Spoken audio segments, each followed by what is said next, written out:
saving up. Okay. So that when I get them. Go ahead. You were saving up for the breast augmentation. Yeah. But you needed Charlie Adelson to put you on the payroll so that you could get insurance for your kids. I was saving because I've always wanted my breast augmentation. Okay.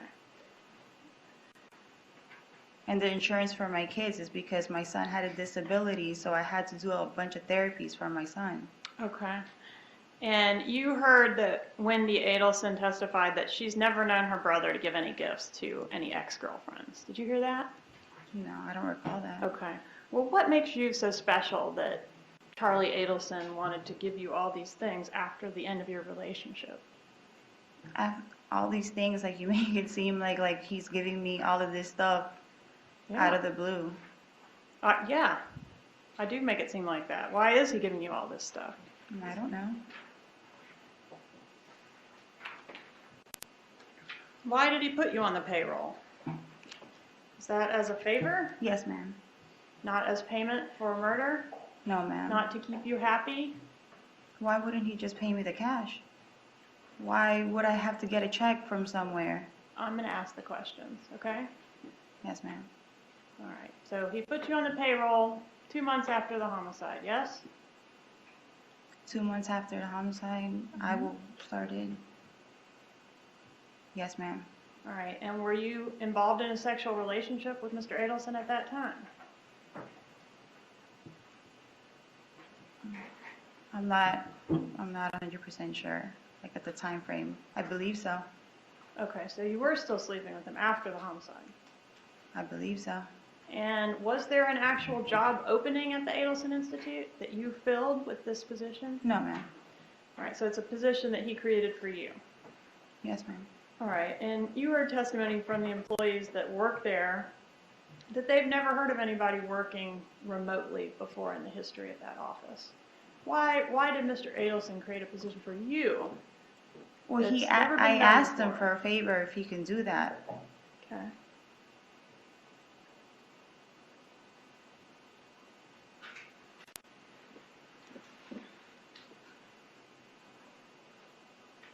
What job description did you have when you worked for Mr. Adelson? I said I was just his personal assistant. I wasn't going to the office for that. Why did you on The Wire talk about going to the office on the weekends? Because he did want me to go to in the office to clean up a bit, but I never did it. Wasn't it a joke between you and Mr. Adelson about this job that you were performing for him? I guess. You didn't do anything on the laptop in reference to his work? On the laptop? Yes, ma'am. Like sign in into the Dentrix? Yeah. I believe I've done it before. How yes. many times did you do that? I don't recall. And what type of work did you do when you logged into Dentrix? Well, I was just looking at the patients, like the scheduling. Okay. And did you schedule any patients? No, I didn't schedule anything. Are there any patients we could call that could verify that they've ever had any contact with you? Not that I can recall, no. Did you ever go to the office on the weekends for any purpose? I believe I have, probably, but not often, like once or twice only. Okay. And what was the purpose of that?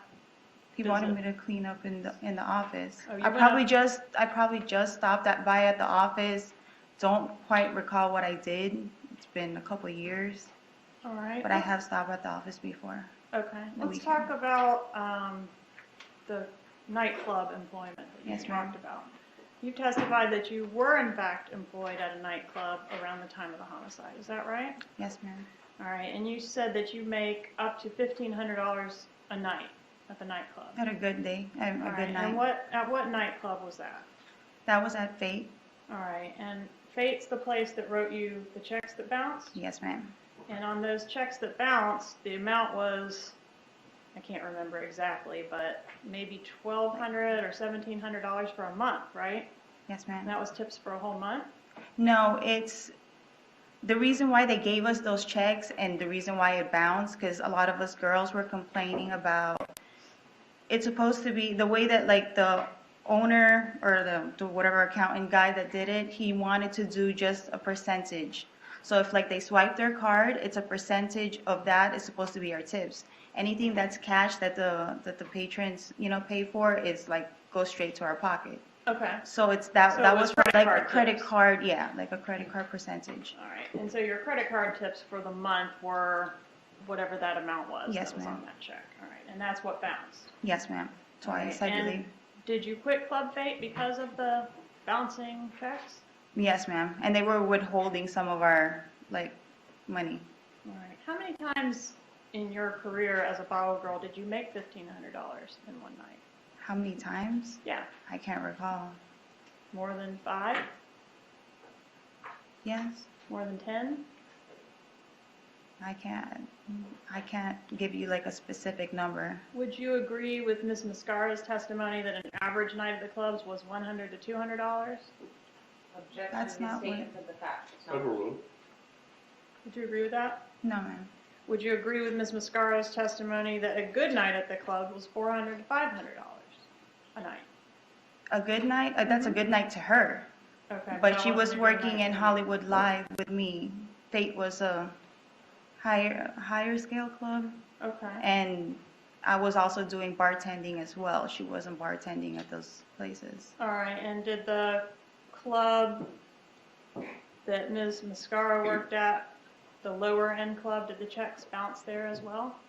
No, we never received checks in that club. All right. And do you have any documentation to show that you were, like schedules or something like that to show your schedule around the time of the homicide at these clubs? Objection, burden should Overruled. I mean, I should have had it in my texts. Like sometimes like they give us a schedule or they'll call us and tell us, okay, can you come in this and this date? Or we would be, for that weekend, we would already know more or less what days to come in. Okay. And who was your boss at that time? I can't even remember his name because he got fired. All right. Is he here? Is he in Tallahassee for this trial? No, What about any girls that you worked with? Anybody I like don't that? remember their here? names, no. This Any was regular years ago. customers? No.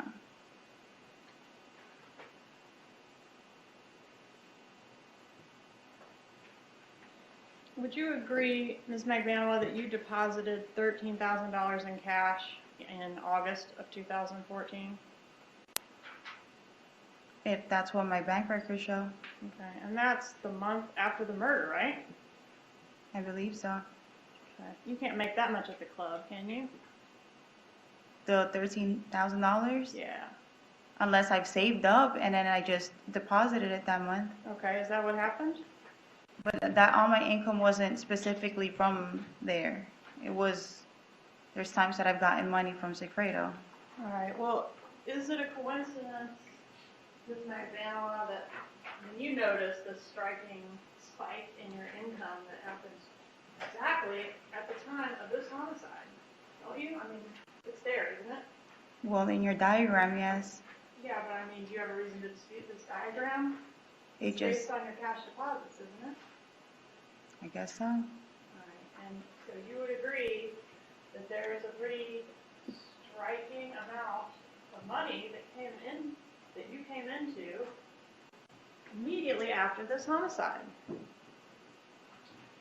From your diagram, I could see that, but I don't recall that. When did Sigfredo Garcia find out that Charlie Adelson was involved in this conspiracy?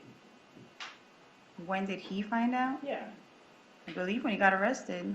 What about when you came home after meeting with Charlie Adelson at Dolce Vita? Did you tell Mr. Garcia that you'd met with Mr. Adelson? I don't know about the time frame again. I don't know if when I came home, I said that I spoke to Charlie. Would you agree in the calls and texts that follow that meeting with Mr. Adelson, Mr. Garcia is really angry with you? Yes. Yes. Okay. And he said in that text that we listened to recently, or somebody read from the stand, whatever is going on with you and your homie is your business. You guys work that shit out. Don't text me. Who's your homie in that sentence? I believe he was referring to Charlie. Right. And he was angry to find out that Charlie was involved, wasn't he? I believe so, yes.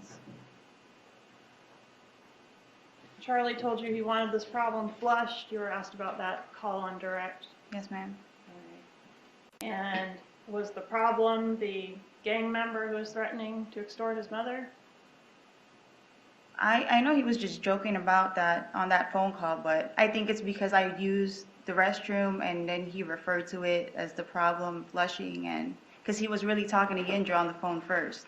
Right, and I got the whole reference to the bathroom humor, but the problem that he's referring to that he wants flushed is this guy that's extorting his mother, right? I believe so. All right.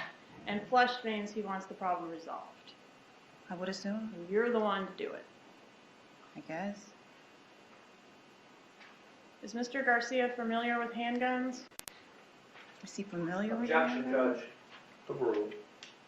Yes, ma'am. I guess so. Have you seen the ATM images Yes, I that are in have. evidence in this case? Yes, ma'am. All right, is that Mr. Rivera and Mr. Garcia? Yes, ma'am. Mr. Garcia dumped his phone right after this murder, didn't he? Shortly after. I guess so. I mean, you were blowing him up and couldn't get him because the phone was off, right? I believe so. Do you have WhatsApp, or I should ask, back in 2014, did you have WhatsApp on your phone? I think so. All right, and what is WhatsApp? It's just another, like, instant message. All right, did you hear the testimony about Wendy Adelson having visited the crime scene? Yes, ma'am. And did Miss Adelson communicate with you through WhatsApp or any other type of communication No, the day ma'am. of the murder? No, ma'am. Did Charlie Adelson let you know in any WhatsApp or any other kind of way that Mr. Markel had been shot on the day of the murder? Did you tell Yendra Mascara that Mr. Markel had been in a car accident?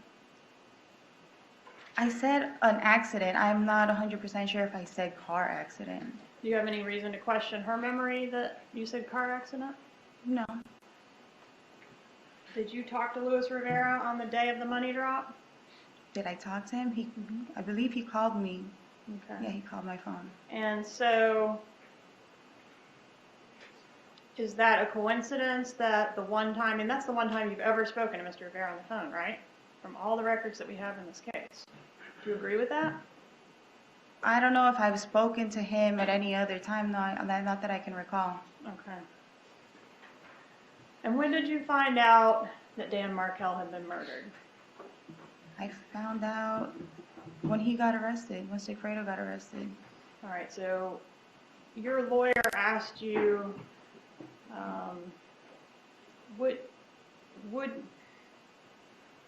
can't remember exactly what she asked you, but the gist of it was, wouldn't you dump your phone if you'd been involved in criminal activity? Yes, ma'am. And isn't it true that you did, in fact, drop your phone, not the day that you're saying you found out Dan Markel was killed, but the day that law enforcement went up to see Mr. Garcia at Rapid Capital? No, I still had the same phone. Okay, but you weren't using it. It was turned off, right? No, I was still using my You phone. didn't go to Walmart and purchase a burner phone? Sigfredo purchased that. Yeah, but you went with him, didn't you? At that day, yes, I believe so. Okay. And you both got new phones that day? Yes. And that was the same day that law enforcement came to your residence and went to Rapid Capital, same day? Same time? I think that was the following day.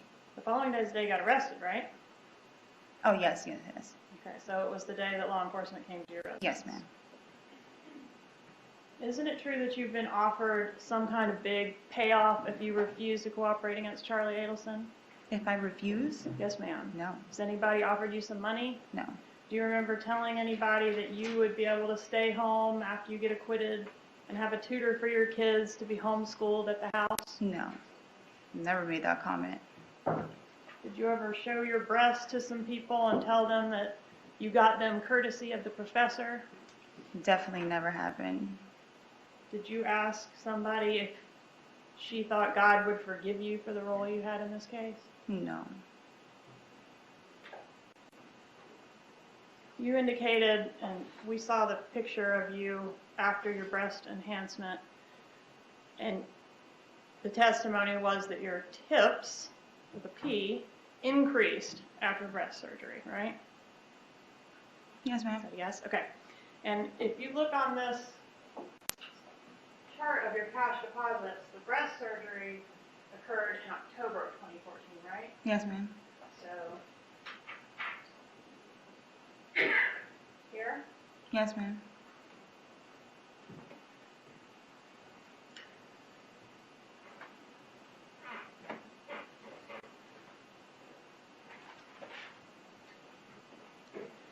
You seem confused about when exactly your relationship with Mr. Adelson ended. I thought on direct you indicated that he faded into the background around the time that Mr. Markel was killed. Is that your testimony or not? I mean, I guess I didn't realize it until now, like the whole him, as Ms. Coas was saying about the ghosting me. I didn't realize that until now. Like, But does that sound that he like the was. right time frame that occurred? I believe so. All right, and you talked about the media attention on this case and how the media reports, basically you were able to read those after Mr. Garcia's arrest. Is Yes, that ma'am. right? But the media reports were present before his arrest as well, right? I wasn't aware of any media reports before Sigfredo was arrested. Yeah. No. Even around the time of his homicide, there was reports coming out that indicated that there may be some connection to the South Florida. I wasn't aware of it. Okay. And you asked if you knew you were being recorded on the wire, and your answer was no, right? Yes. Okay. And you were asked if you, I guess, would have changed the way you spoke on some of those calls if you had known you were being recorded. Is that an accurate summation of your testimony? I wouldn't have used the phone at all. Okay. But you're particularly embarrassed about your language on one of those calls, right? Yes, ma'am. I understood your testimony, but you would not have spoken that way if you'd known you were being recorded. Yes, ma'am. When did you learn you were being recorded? I honestly didn't think I was ever being recorded. Okay, so you didn't learn that the same day that you dumped the phones?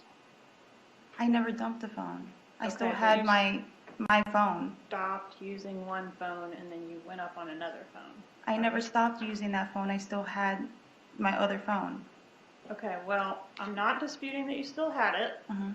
but there were no more calls after the day that the intervention at Rapid Capital, the interview of Mr. Garcia and the attempted interview of you occurred.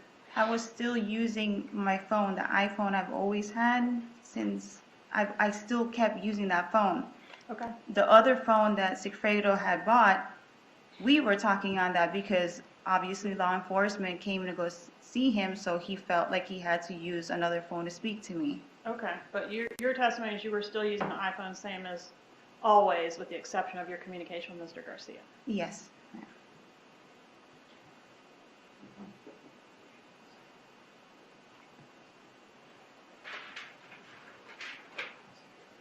I want to ask you about the call.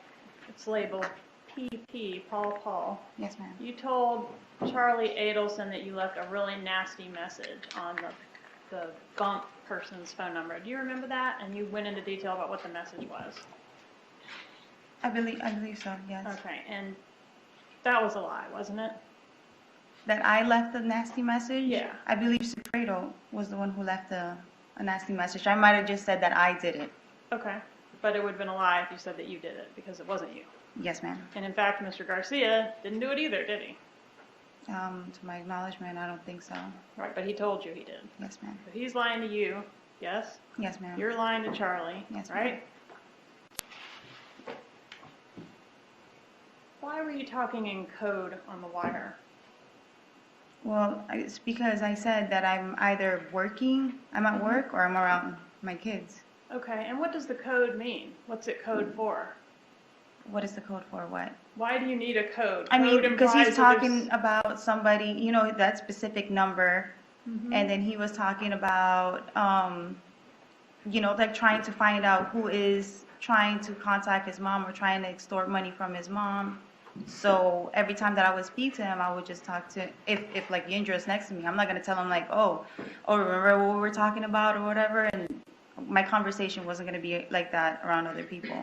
All right, so for example, when you spoke to Mr. Garcia, you told him that Ethan's clothes would cost $65.70. Do you remember that? Yes, ma'am. And 6570 was the last 4 digits of that phone number, right? Yes, ma'am. Mhm. And so was this an example of the type of code that you used? I guess. And are you telling this jury that that was needed to protect your children or your coworkers in some way? Well, yeah, because I'm not disclosing any numbers around anybody else. Not Okay. saying a phone number out loud. 1 moment, please, Your Honor. But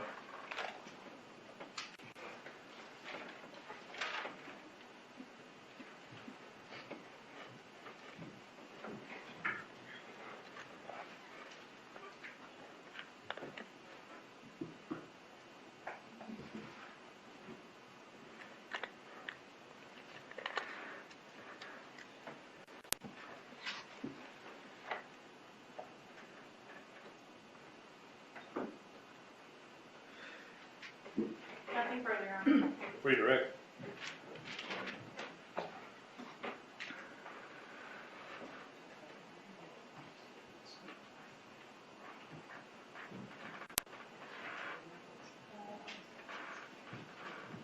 May I have a moment, Your Honor? Just to set up something.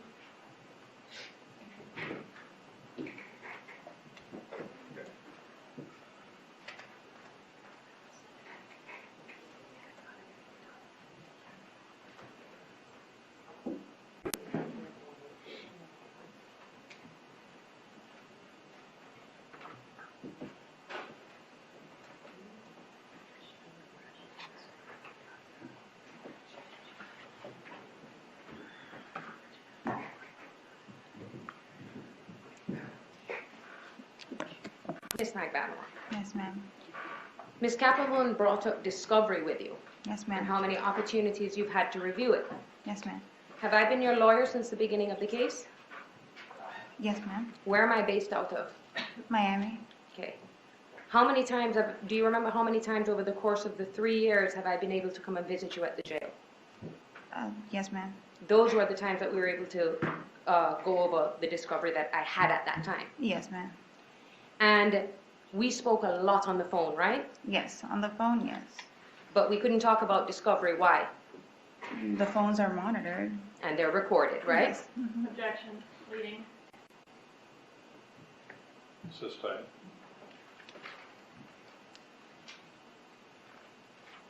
When your case was recently set for trial in June, you remember that? Yes, ma'am. Okay. Of which year? Of this year. Of this year, yes.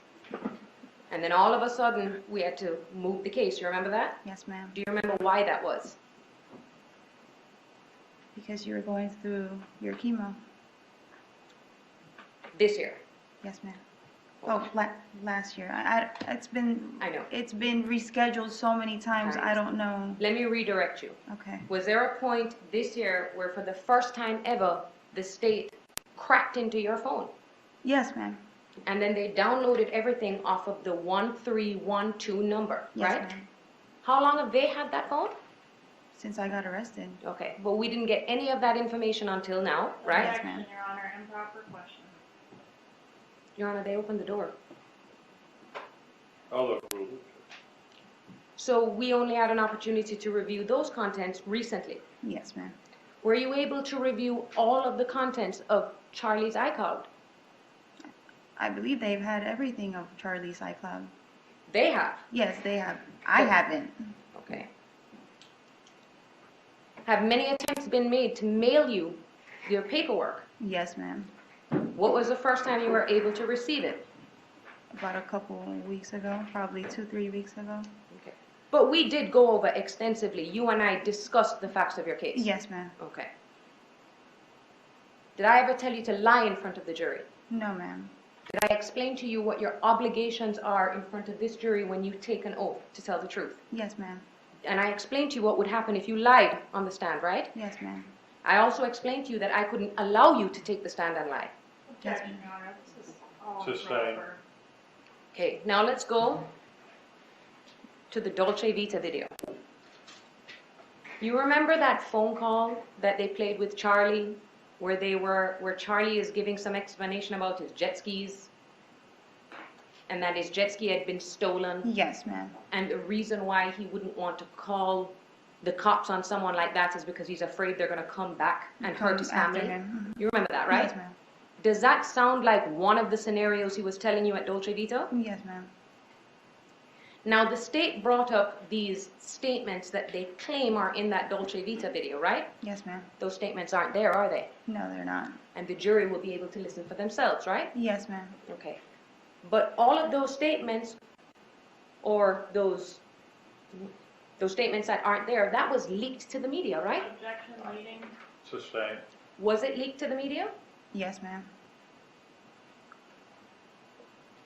Now, the state was cross-examining you on the fact that they don't believe that you were working for the Adelsons. But they don't believe that I was. Yes, ma'am. Yes. Mm-hmm. You've listened to your wiretaps, right? Yes, ma'am. And you've testified previously before you were cross-examined that you did work there. Yes, ma'am. Okay. When was the bump? I believe on April 20th April 19th? or 19th. Okay. Do you remember a phone call that occurred on April 14th between you and Charlie? I can't recall right now. Okay, but would it be fair to say that the wiretap is a fair and accurate recording of you and Charlie on that date? Yes. Your Honor, at this time I would like to play a portion where they are talking about their work, since the state cross-examined her on that. Does that have an exhibit number? Your Honor, I'm just offering it for impeachment purposes. I'm not sorry, not impeachment, but for rehabilitation purposes. So it's not going back to the jury, it's just to play as if I were So if it's rehabilitating. not in evidence, I'm not allowing it done.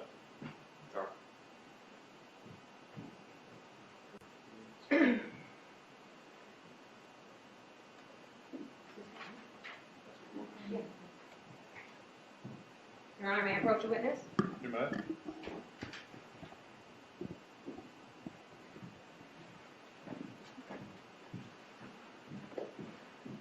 Miss McDonald, what am I showing you right now? Like, you know, at least like when, Sorry? I'm showing you what has been pre-marked as defense exhibit number 26. What does this look like? A CD. Okay. Does it have your name on it? Yes, ma'am. Does it have your case number on it? Yes, ma'am. Okay. And what are the numbers that are right here? 899-519-520. Okay. Do you know where we got this CD from? No. Okay. Did we get it from the state's attorney's office? Yes. And as I stated before, this has a recording of your phone call that is a fair and accurate representation of your conversation with Charlie Adelson, right? Yes, ma'am. And you didn't know you were being recorded at that time? No, ma'am. Your Honor, at this time I would like to move into evidence what's been previously marked as defense exhibit 26. So objection. Hearsay, Your Honor. Let's let the jury step out, please.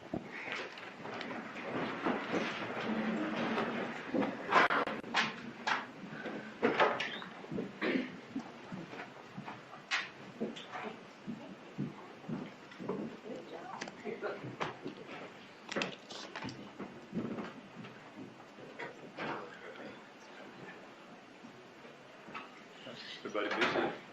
Let me hear the portion you're going to play. Take a work of the PA system here. golden shit. Right, I You just want want to make me sure to you don't stop working for us.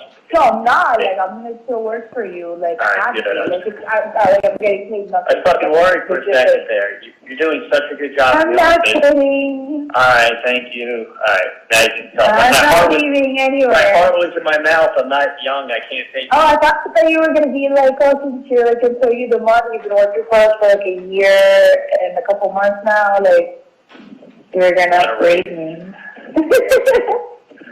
So, they didn't.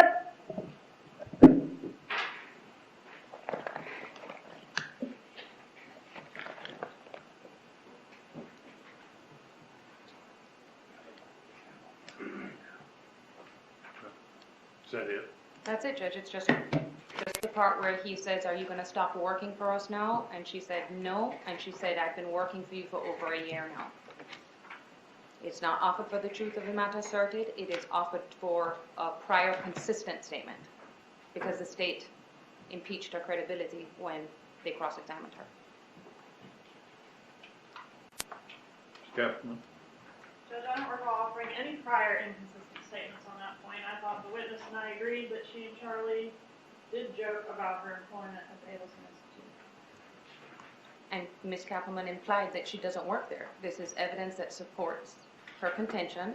It's a prior consistent statement. This was before the wiretap, before the bump. So there should be no indication that anybody knows that they're being recorded. but she said she didn't work there. No, she said she...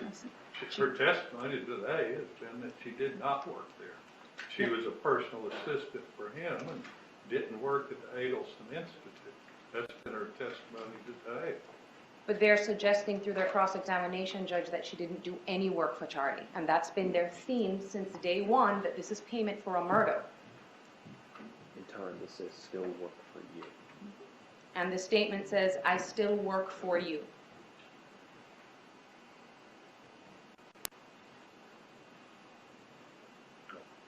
I'll allow that portion of it. Thank you, Your Honor. If we have any other issues we need to resolve while the jury's out. I can play all three calls. Your Honor, there is another call that I would like to play, which is going to be that she references to Charlie Adelson that she paid for the Lexus. That she what? She did in fact pay $2,500 for the Lexus. I'm not sure if that's the correct amount that's in the recording, but she does reference an amount and how much she paid for it. For what? For the Lexus that the state says she didn't pay for. Your Honor wants, I can play. Isla Morada. Isla Mirada, the Purple Island. Carmen, your feet are so sucio. Listen, you let me know. Sorry, Your Honor. Wrong spot.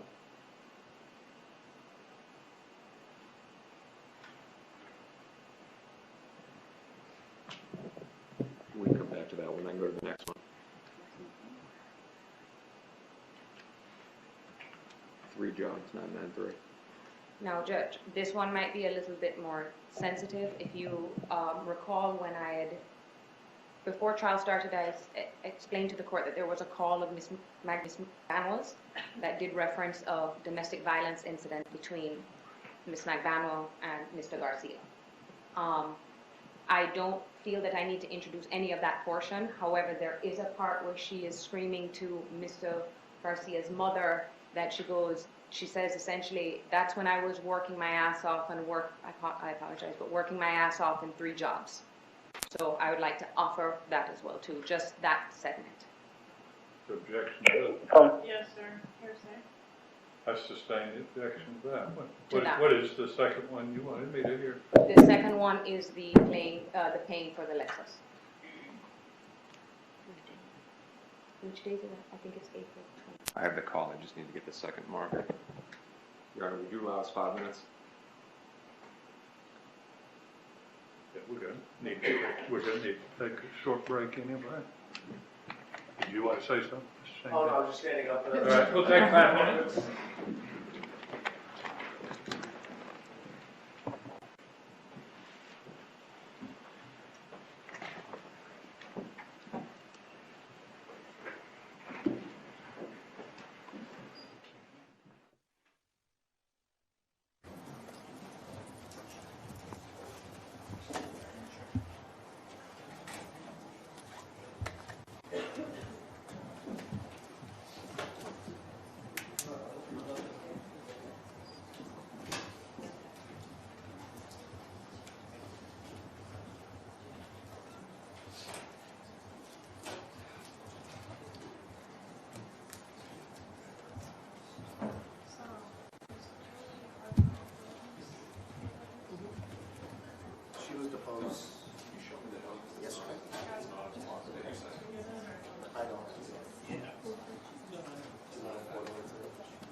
6 was the last one you played. So, Your Honor, what I've done now, if Your Honor will allow me to speak, Amen. what I've done is I've merged both of them onto a USB file drive instead of having them on individual CDs. Okay. So essentially B, 26A and B. Okay. It's all on one disc, but it's two different conversations. Right. Right. Okay. Go ahead. You gonna play it? This is the second one. Island Dorada. It's Isla Morada. Isla Morada, the Purple Island, Carmen, your fetus.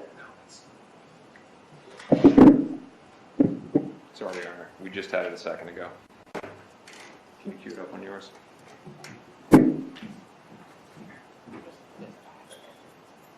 Yeah, we'll play yours, and then I'll save it on.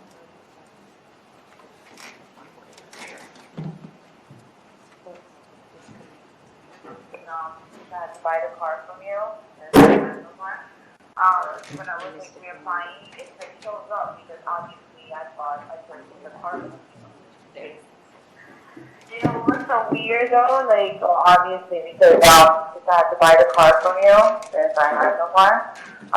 When I was like reapplying, it like shows up because obviously I thought I purchased the car from you. Yeah, for what, 2,500 Yeah. bucks? No, but it's like weird. It's like for security reasons or whatever. When I had to That's a call, Your Honor. And that's the only portion, Judge, where she just said I had to buy All the right, car. so you're claiming a prior consistent statement. That means there's been some intervening act that's changed the motivation. So what are you certain is the intervening act? Your Honor, my position is that once the state cross-examined her and brought her credibility into question, I am now allowed to rehabilitate her with a prior consistent statement. Prior consistent statement has to be there's been some intervening event. Before that intervening event, the motive did not exist to be untruthful, but now there is some motive to be untruthful according to what the cross-examiner has asserted. That's prior inconsistent statement. So what do you contend the intervening event was where the motive has changed? Well, Your Honor, her testimony to her arrest, when that was taken, she wasn't under arrest. She didn't know she was being recorded, and she testified she bought it. They're claiming she didn't, and this is evidence that supports her contention back in 2016. So you say the arrest was the intervening event. Yes, Judge. I'm going to sustain that. I'm going to reverse my ruling as to the first one. I sustain the objection as to both. It's a little bit of a brain teaser, but it gave me a second to think about it. At least the state's theory, and their theory in cross-examination was that all these things were secret payments for a murder. That was the motive in April 2016, just as it is now, to hide the fact that these were secret payments from a murder. So there's been no intervening event that shows a change in motivation. So I'm going to sustain the objection. And Your Honor, just before the jury is brought out, if I could just to the record, Do what? just want to cite one case, Your Honor, just to the record. I'm not going to read the language, but we're relying on a case from the first DCA.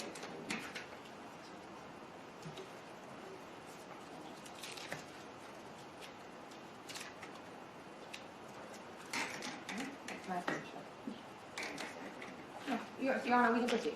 All right. Any other issues we need to resolve before we bring the jury in? No, so just so we're okay and everyone's all right, I think at this point I would just do with the one statement that Your Honor is allowing.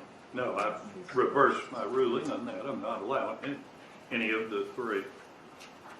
Okay. Anything else we need to resolve before we bring the jury in? Yes, sir. You make those part of the record. It's Defense Exhibit 26 as a proffer. You have that available to make part of the record. We'll be providing a fob, Judge, with What? a USB thumb drive device that has just the two calls on it that we are relying on, and it won't go back to the jury. Need in some way put it on some document so the clerk can make it part of the record. She can't make a thumb drive part of the record. Won't be a problem. Okay, all right. We'll take care of it, Judge. All right, let's have a jury, please. All rise for the jury.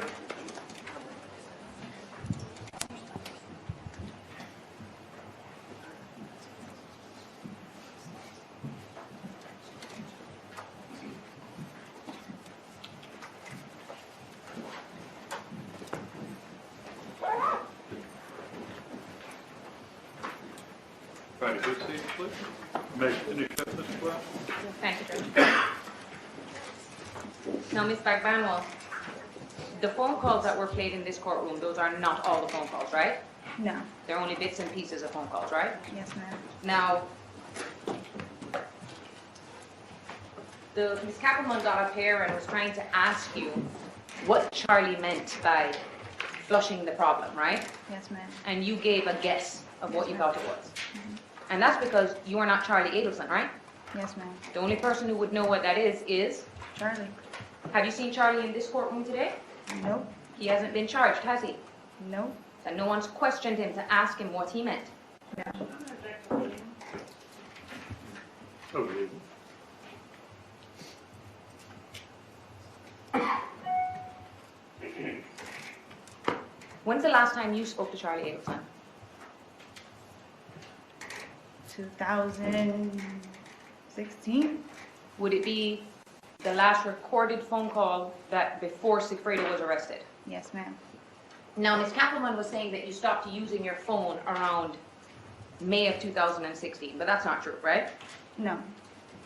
The person you stopped calling was who? Sigfredo. No, the person well, he was in jail, but the Yeah. person that you stopped calling Charlie, right? Yes, ma'am. Okay. And was that because of everything that was leaked in the media? Yes, ma'am. Sustained. Why did you stop talking to Charlie? Well, that was everything was out in the media. They were looking to arrest him. But you continued using that phone. Yes, ma'am. In fact, you and I even communicated on that phone before you were arrested. Yes, ma'am. You also used it to communicate with your mom, Yes, ma'am. with your brother. Yes, ma'am. You never stopped using that phone. Never stopped using that phone. And to this day, the government has it. Yes, ma'am.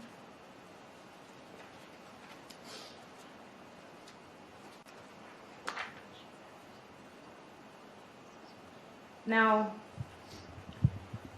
the government brought up some statements about you lifting up your shirt if you had ever done anything like that. No, ma'am. Okay, I want to actually go into a little background because, you know what we're talking about, right? Yes, ma'am. Okay.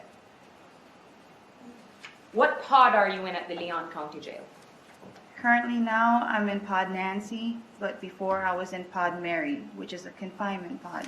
And what does that mean? We are confined almost 18 to 20 hours a day Why were you placed in that pod? because of my charge. I'm sorry, she already answered.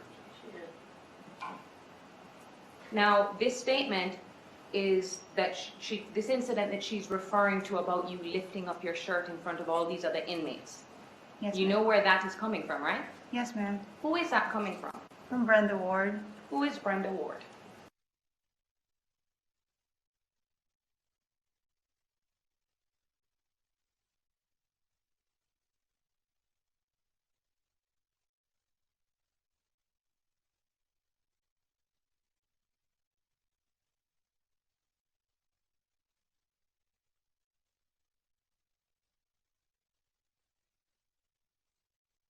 Because she keeps getting new charges. What kind of charges? Methamphetamine, I believe. Okay. And to your knowledge, is the government cut a deal with her to testify against you? Yes, ma'am. Is there also another inmate that they've done the same thing to? Yes, ma'am. What's her name? Amy Manka. Okay. Describe what Amy Mankel looks like. She's very skinny. Half her hair is shaved off. And everyone in the pod is aware of who you are, right? Yes, ma'am. Okay. Because you're on the news all the time. All the time.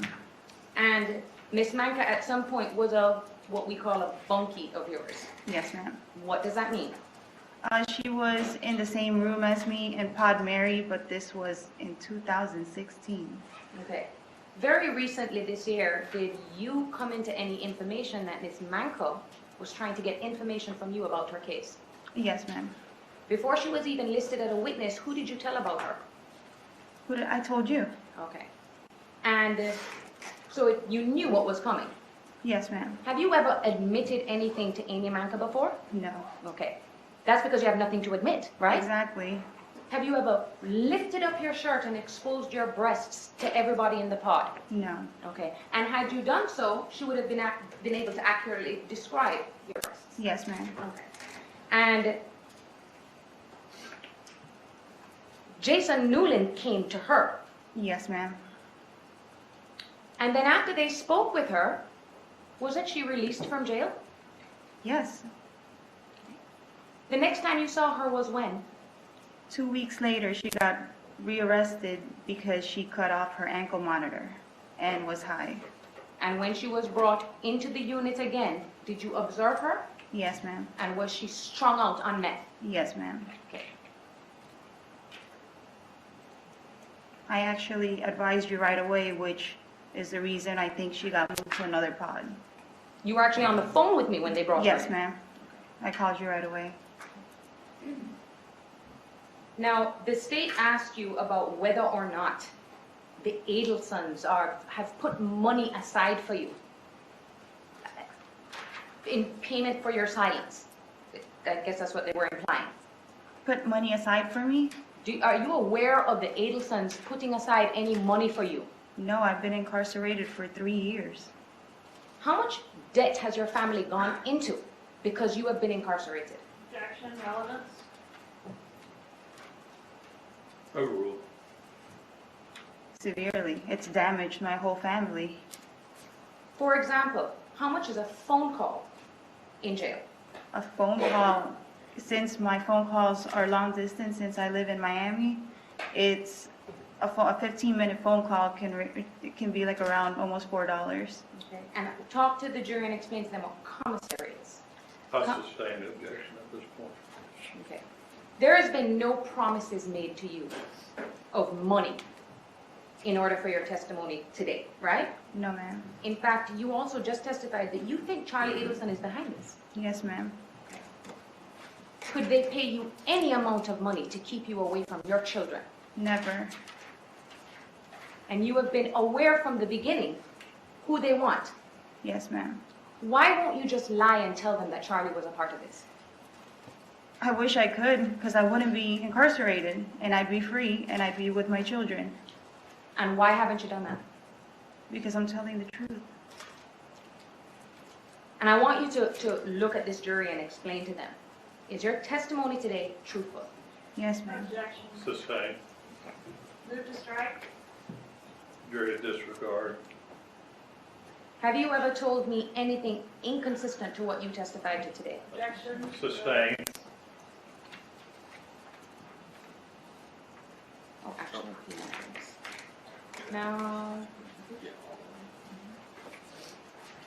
Now, Miss McDonald, did something happen while you were incarcerated to your family?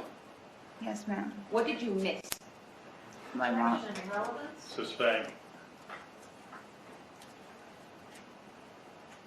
Will you ever be able to see your mother again? Objection. Quash. Yes, Your Move Honor. on. Pardon me? You done? Yes, Your Honor. All right, have a seat, please.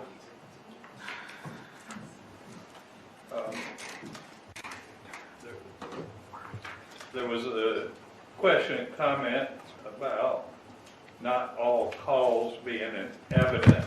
I want to make sure a jury doesn't misconstrue that. There are various legal reasons that many of the, I'm sorry, you can go ahead and sit down, Ms. McBeth.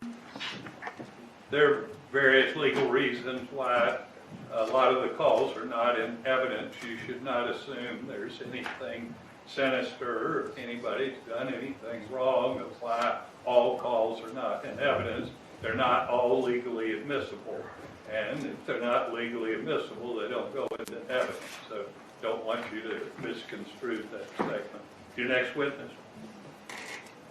Or if we can have a brief moment.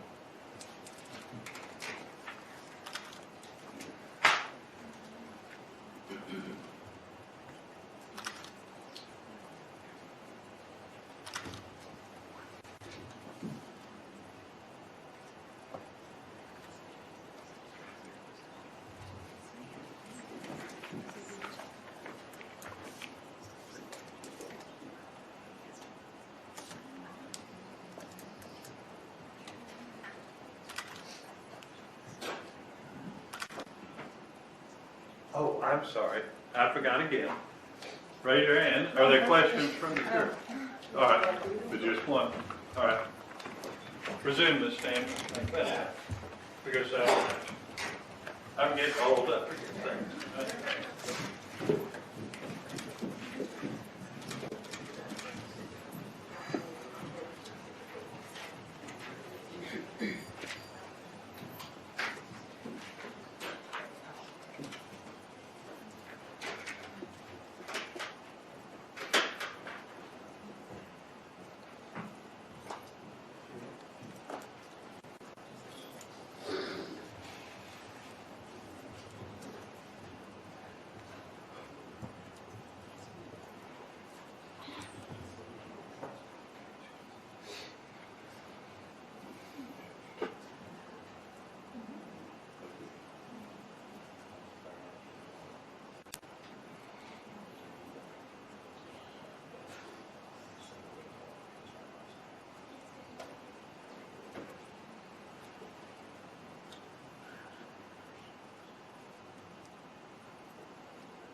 Couple of follow-up questions from the jury, Ms. McMahon. Can you give us any more specific information on the promotions you were talking about, like dates and locations and companies? Anything more specific you can tell us about those promotions? When I was working for promotions, as far as for the liquor promotions, I would travel all around Miami up to Broward and then different liquor stores and then give them samples of the liquor that we're promoting. And different, we also did like different events and parties for certain liquor companies as well. Can you name any of the liquor stores or companies? Well, we did one for Chivas, there's one for Jameson, there's one for Absolute.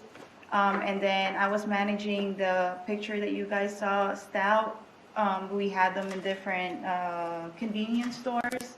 And then we also did events for that company. And I had like about 13 to 14 girls under me, like managing them. And I would send them out to different locations as well. And were products sold to customers at these events? Yes, sir. Since we're promoting these different types of liquor, usually we'd have like some deal, like a 2-for-1 or like a gift set that goes with the promotion.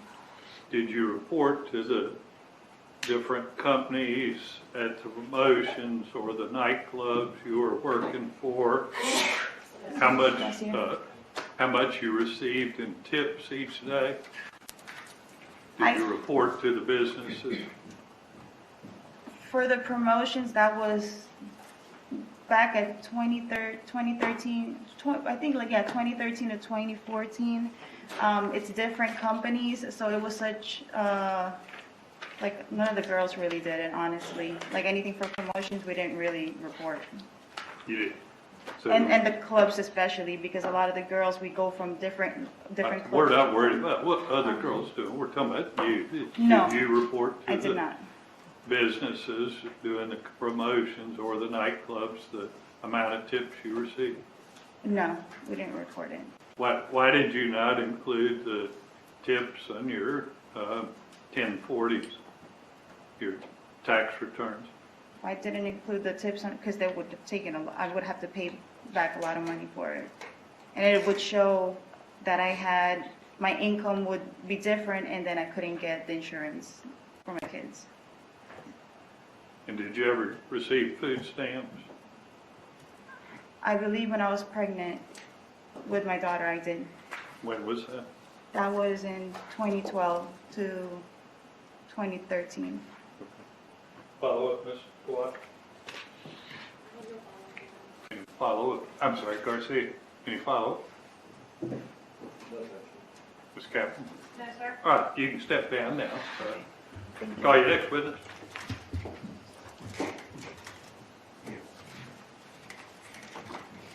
Do you have another witness? Oh, the defense versus your. Okay. All right. We have rebuttal. Yes, Your Honor, but we would request a short recess Okay. prior to rebuttal. Okay, we'll take, how long do you need? May I have 15 minutes? What's that? May I have 15 minutes? Should we give it 15 minutes? All right, we'll give it 15 minutes. All right.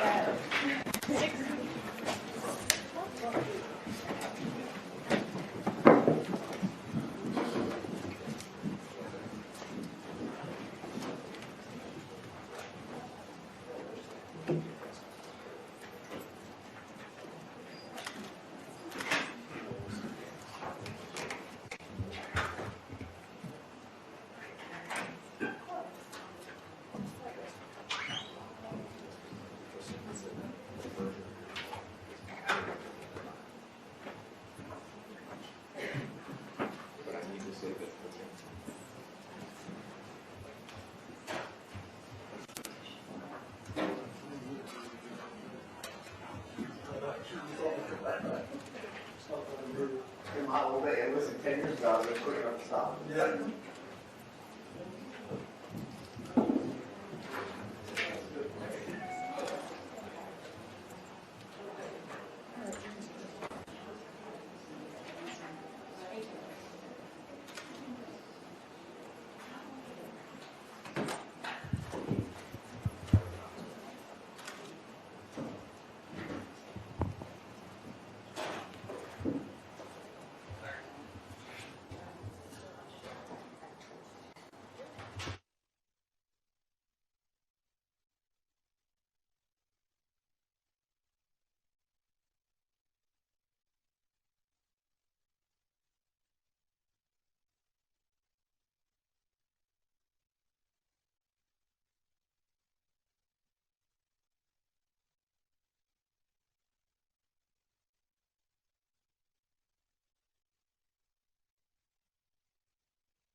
my house.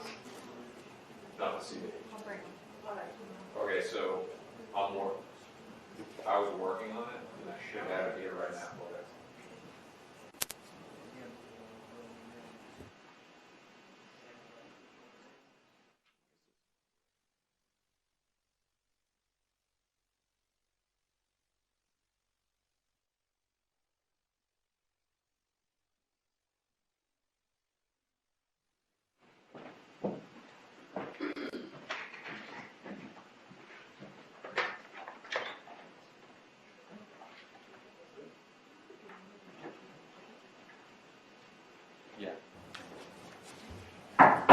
All rise and come to order. Court is back in session.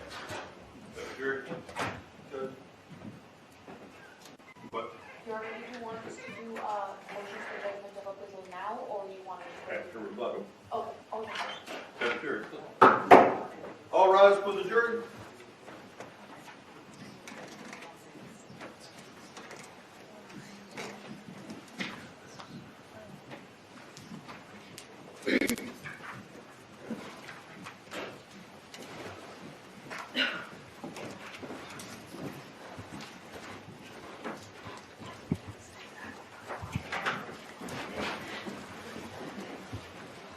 Everybody be seated, please.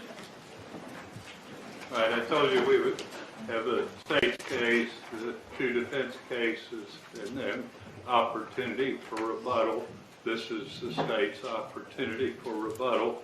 You may call your first witness, Mr. Captain. Your Honor, the state recalls Sergeant Christopher Corbett. Okay.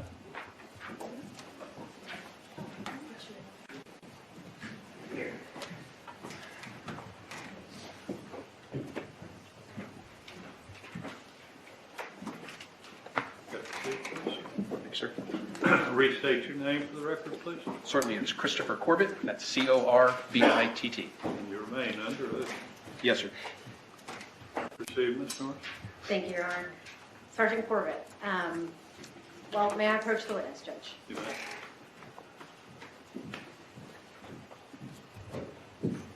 I'm showing you what I've marked for identification as State's Exhibit 193. Do you recognize that document? I do, yes. What is contained in 193? These are two text messages from Mr. Charlie Adelson's iCloud return. And are they accurate messages from his iCloud account based on your review of that subpoena response? Yes. I'd enter State's Exhibit 193, Your Honor. Any objection? To be admitted. No, Your Honor. Now I'm showing you State's Exhibit 194. Do you recognize that document? Yes, I do. And do you recognize it in the same way that you recognize State's Exhibit 193? Yes, I do, from Mr. Adelson's iCloud return. And is that an accurate portion of text messages from that account? Yes, it is. State offers State's Exhibit 194 at this time? Is it also a text message? Yes, sir. Is there objection? Not from Mr. Garcia. No, Your Honor. All right, 194 will be admitted. Now I'm showing you State's Exhibit 195. Do you recognize that document? I do, yes. And what is it? In the same, it is text message results from Charlie Adelson's iCloud account. And are those accurate from the search warrant response from the company? Yes, they are. State offers into evidence State's Exhibit 195. Objection? Not from Mr. Garcia. Agvano, No, Your Honor. they'll be admitted. Finally, I'm showing you State's Exhibit 196. Do you recognize that document? Yes, I do. How do you recognize it? Again, the same text message from Mr. Adelson's iCloud account. And are those accurate based on your review of the account? Yes, they are. I'd offer into evidence State's Exhibit 196 at this time. Any objection? No, Your Honor, not from Mr. Garcia. No, Your Honor. Be admitted. If I could point out one thing on State's Exhibit 195 and 196, you'd agree with me there's some yellow highlighting on that? Yes, there is. And that was done by not Charles Adelson or Catherine McVanola. That was just... That's correct, yes. Permission to publish, Judge? You may.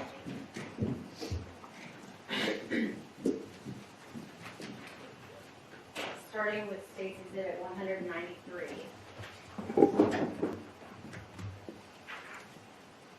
Can you tell the jury who this text message is from It would be incoming from Ms. McManus' number. to Mr. Adelson? That's correct. And what is the date of this text message?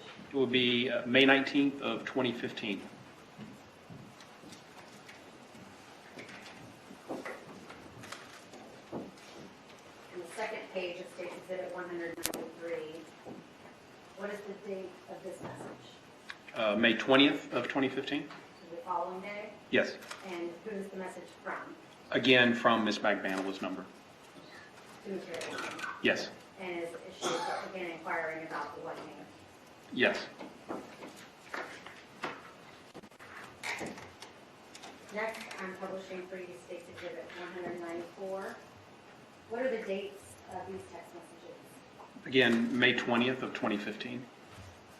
And are all of these messages from the same person to Charles Adelson? Yes, they are. And who are they all from? Again, from Ms. McManus. Can you read starting from the top to the bottom each text message? Believe so. Hey, by the way, I have a shitload of things to pay for. I need a little help because of the kids' tuition and crap for summer, in that I had to stop my weekend job. Oh, FYI, you want me to cancel catered fit? It's the 20th. And the last is, I like the other food I had before and it was cheaper. Next, I'm showing you State's Exhibit 195. We have a lot. We're going to a lot of messages on here. I'm going to try to go through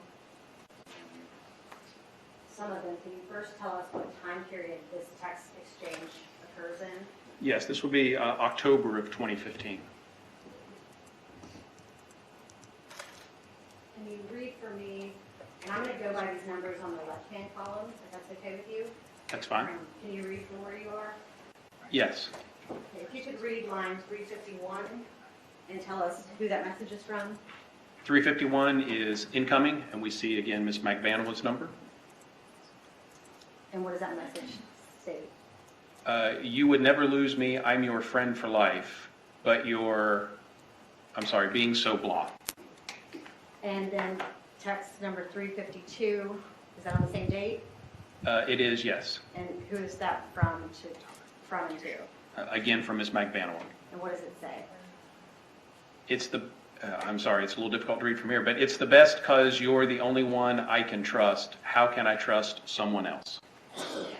After the 353 text messages about someone's car being effed up, what does line 354 say? It says, want the Ferrari. And who is that message from? It is from Mr. Adelson. To whom? It does not indicate in that particular exchange there. Okay. Is there, strike that. Is there continued conversation about Ms. McManus not being able to use the Ferrari because there are no back seats in it for her children's car seats? Yes. Okay. What does text message 359 state? 359 says, I'll drive the Ferrari. And who is that from? Again, from Ms. McManus' number. Going down to line 363, if you can read that, who is that text message from? It is again from Ms. McManus, and it states, man, you have like 15 cars, LMAO. And then does Charles Adelson respond to Katie McManus? It does. There's an outgoing, Oh, I'm sorry. I got that confused. What's the next outgoing message? the following outgoing message is, it's either that or the limo.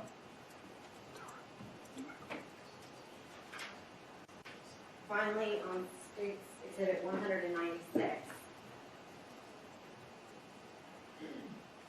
I want to focus on the top top four messages. What are the dates of these text exchanges? That would be November 25th of 2015. Starting with line 883, who is that message from? Again, that is incoming from Ms. McManus. And again, this is all Charlie Adelson's iCloud, right? So That's correct. incoming to him. And what does the message state for 883? Can you believe how embarrassing my card declined in Old Navy because I put an 800 hold on my rental?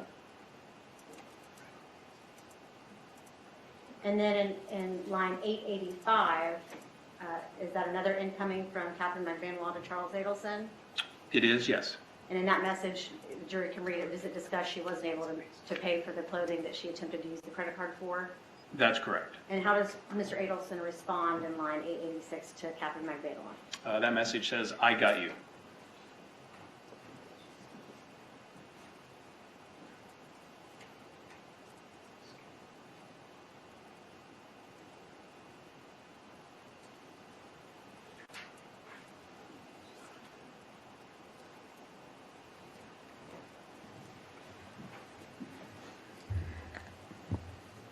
I want to switch to a different topic.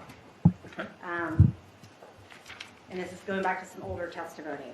But based on your review of Charles Adelson's iCloud that we just discussed, the wiretap calls in this case in 2016, Charles Adelson's phone records, all of those things, does it appear that Charlie Adelson has a mechanic? Yes, at least one. And what is that mechanic's name? Sully, I believe Sully Dawson. And does he have a business? He does. What's the name of that auto body shop? Eco-friendly auto. God bless you. And does Charles Adelson have the eco-friendly shop stored in his cell phone as a contact? He does, yes. And what is the phone number associated with Sully Dawson's eco-friendly shop in Mr. Adelson's phone? If I can refer to my notes, that would be 954-581-1747. How is that, I guess, a user when they're assigning a name to a certain phone number in their contact list in their phone, the user gets to choose how to name the contact? In most cases, yes. And in this case, how did Charles Adelson have that 954-581-1747 number stored in his phone? It was stored as Eco-Friendly Shop, SHOPP. So the same name for Sully's business. Yeah, I believe the actual business name was the Eco-Friendly Auto Center, but it was stored in the phone as Eco-Friendly Shop. Did you also review, in addition to the things we just mentioned, Charlie Adelson's iCloud, text messages between Charlie Adelson and Catherine McVanwell, wire calls, and Catherine McVanwell's phone records? Yes. During the time that Catherine McVanwell and Charlie Adelson were together, is there evidence in all of those records you reviewed that Catherine McVanwell uses or used Sully's mechanic at Eco-Friendly Shop to fix her cars? Yes. Does it also appear that she used the Eco-Friendly Shop to fix her cars when Catherine McVanwell was back with Sigfredo Garcia in 2015 and 2016? Yes. When is the first time we ever see Sigfredo Garcia's phone number calling the Eco-Friendly Shop? The first time we see that would be May 13th of 2016. So a little under 2 years after Dan Markel's murder? That's correct. Are you familiar with a wire call labeled, I think it's been introduced and played for the jury as wire call RR, and for your reference, that would be call number 2653? I believe so, yes. And in that call, do you recall Charlie Adelson telling Catherine McVanwell to let Sully take care of her car repair? Yes. What was the date of that wire call? I believe that was May 13th as well. Of 2016? Yes. At what time?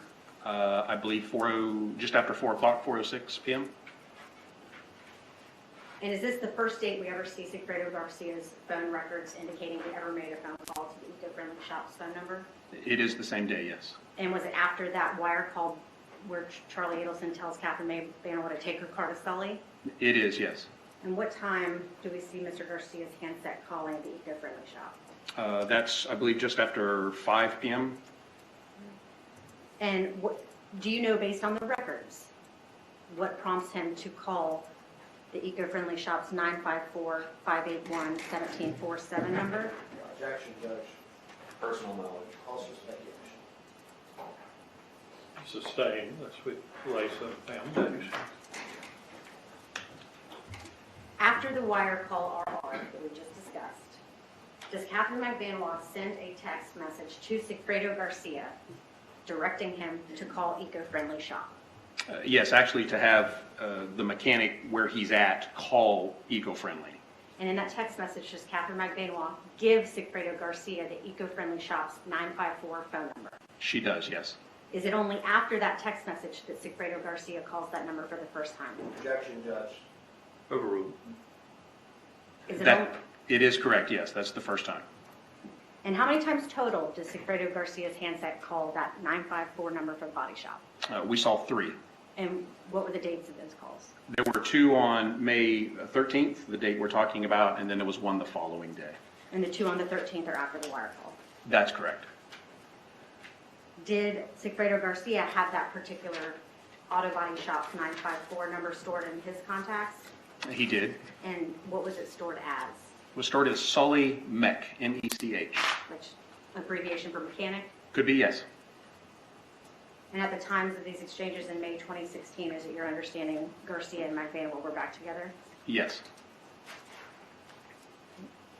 Thank you, Sergeant Corbett. I have no further questions. Cross, proceed. Just a second, Judge.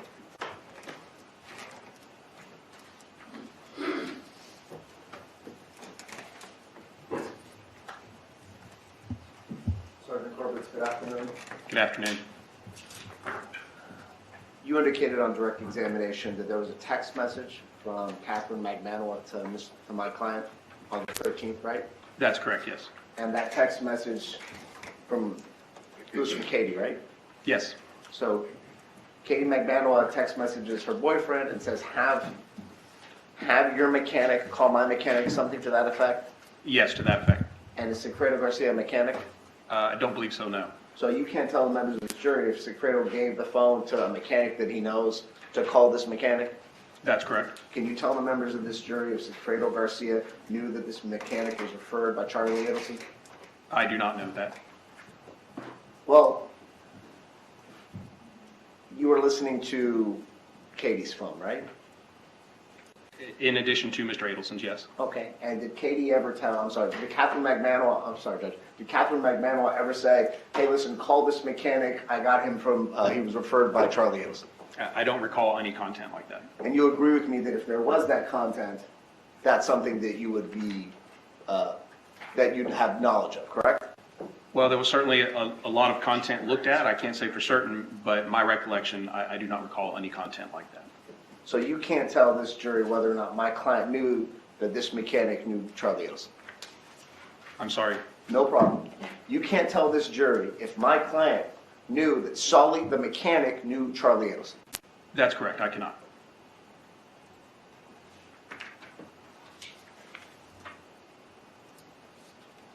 And you said there were 3 calls within about a 24-hour period? There were, yes. And would that be consistent with the time that the car was getting fixed? It would be, yes. No further question. Back down. Yeah, sure, thank you.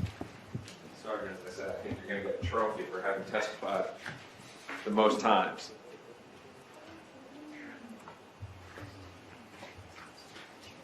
Let's start off with Government's 196.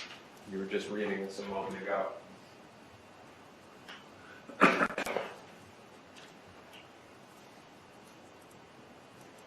Now, you read to I got you, right? Yes, sir. Then they turned off the Elmo, right? I believe so, yes. Did they have you read the rest of the exhibit? Mr. DeCosta, just ask your questions, please. Again, we're not going to try to disparage opposing counsel. Can you read after I got you?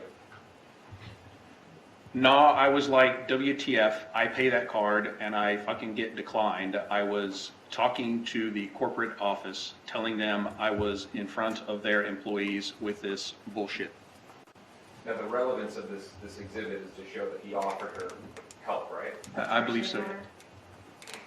The question's been asked and answered. The response from Ms. McGann was declining that help, right? It would appear so, yes. We've talked a lot about Charles Adelson's Celebrite information, his iCloud data, and you've reviewed a lot of that, right? I have, yes. Bring on to 17. You guys have seen it. Is it evidence? Okay, they can memorize your exhibit numbers.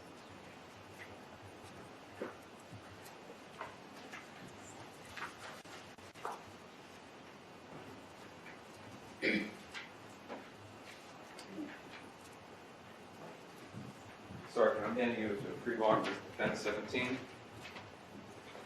You know what that is, right? I do, sir, yes. That's a printout of Charles Adelson's iCloud information to the Celebrate reader. Yes, it is. And you know that that's his because you're the head of the technical operations unit, you've used Celebrate, you've reviewed his iCloud data, right? That's correct, yes. And that fairly and accurately depicts what one would see if they logged onto a computer and opened up his stuff through a Celebrate reader, right? That's correct. Move in, what's been pre-marked is McManus 17. Only objection is self-serving hearsay, Judge. You object or you don't I object? huh? object to self-serving hearsay. All right, well, let's go sidebar. Let me see.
Go ahead, Mr. Scott. Thank you, Your Honor.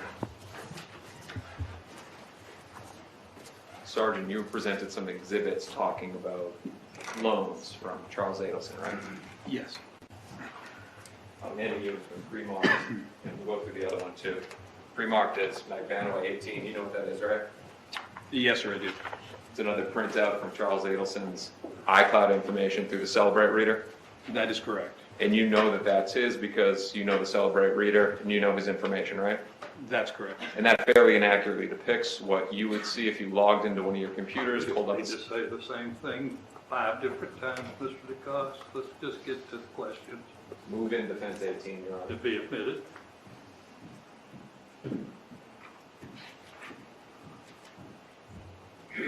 Sergeant, if you could for me first, explain who the parties are in this text message and the date. Certainly. The date at the top we see would be December 2nd of 2014. And the participants, we see Mr. Adelson's number and Ms. Magbanowa's number When was the murder again? in July of 2014. So this would be several months later. It would, yes. You read that message? I can. By the way, I need a favor. Whenever you get a chance, I need to borrow from you. Response and who it's from? From Mr. Adelson? And what's the response? No prob, call you tonight. And what's next? Thanks, buddy. You know I'll pay you back. Is that a thumbs up emoji? It is, yes. And that's a response from Captain McVanow to Charles Adelson? That's correct. And does Mr. Adelson respond, and if so, how does he respond? He does, with no worries, I know you're good for it. Is that the entirety of this exhibit? It is, yes. Now, of course, you wouldn't know if he actually did lend her money, how much the amount was, whether it was paid back. You wouldn't know that information, right? I would not. Any of you have been pre-marked as McVanow 17? Another Celebrate reader printout? It is, sir, yes. Move in with the pre-marked as Defense 17. To be admitted. Sergeant, with your assistance, we can do the same thing. Date and parties. We see the date of this being November 18th of 2014, and the parties again, Mr. Adelson and Ms. Magbanowa. Is this now closer to the date of the murder? This will be after the date of the murder. Well, in relation to the last exhibit that we had. Yes, I believe so. So this is a couple months after the murder date. 4 months after, yes. If you could read Catherine's message to Charles Edison. OMG, I have a bad news, FML. I have to take it back tomorrow, but the parts alone is expensive for both, so I need a loan buddy. With a frowny face. Another message from Catherine to Charles. Yes, If you can, I can. if you can read it and sound out that first word for us. I'll try. Why, imagine if I took it to another mechanic. Response from Charles Edison. I just texted Sully my CC. Would you, in your your lay opinion, would that be a credit card? It would be consistent, yes. And is this another message from Charles Adelson to Catherine? It's from Charles Adelson. I can tell that, but there's not a to from this. And if you can read the message? I'm in surgery, and I have already texted him a pic of the card. I know you will pay me back. I trust you. All right, so the time of this is 3:20:05, and I know that's UTC time, so it's off. We gotta add, what, 2 hours for that, so it's 5:20? Actually, that seems to indicate a UTC -6. We are, well, at that time, we would be UTC -5, so we need to take an hour from that. Hot daylight savings. Yes. All right, and if you could explain to me the difference in time in between I just texted Sully my credit card, is that about 10 minutes? It is, yes. And the prior message is for Catherine is about 5 minutes? Yes. Do you have any reason to believe that the responses from Charles Adelson were not in response to Catherine McMahon? I do not. And again, you don't know what, if anything, was done. I do not. You may or may not have text messages from Charles Adelson to Sully with respect to, sending over the credit card and making the payment? Correct.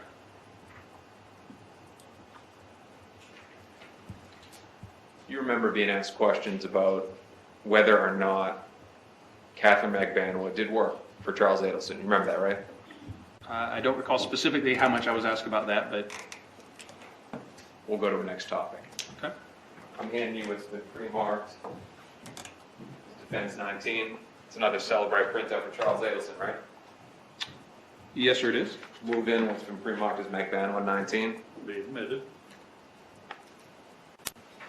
Sergeant, you remember being asked questions about the tooth whitening? Yes, Do you need me to pull up the exhibit? Do you remember it? I do not. Need you to pull it up, I do remember. All right. Date on this, January 7, 2015. Yes, it is. Captain McMahon to Charles Adelson. It is, yes. And the message, nice seeing you. I love your parents. They are too cute and what looks like a face with sunglasses. Yes. Your Honor, I promise I'm not trying to make it difficult to see. It's just a little grainy.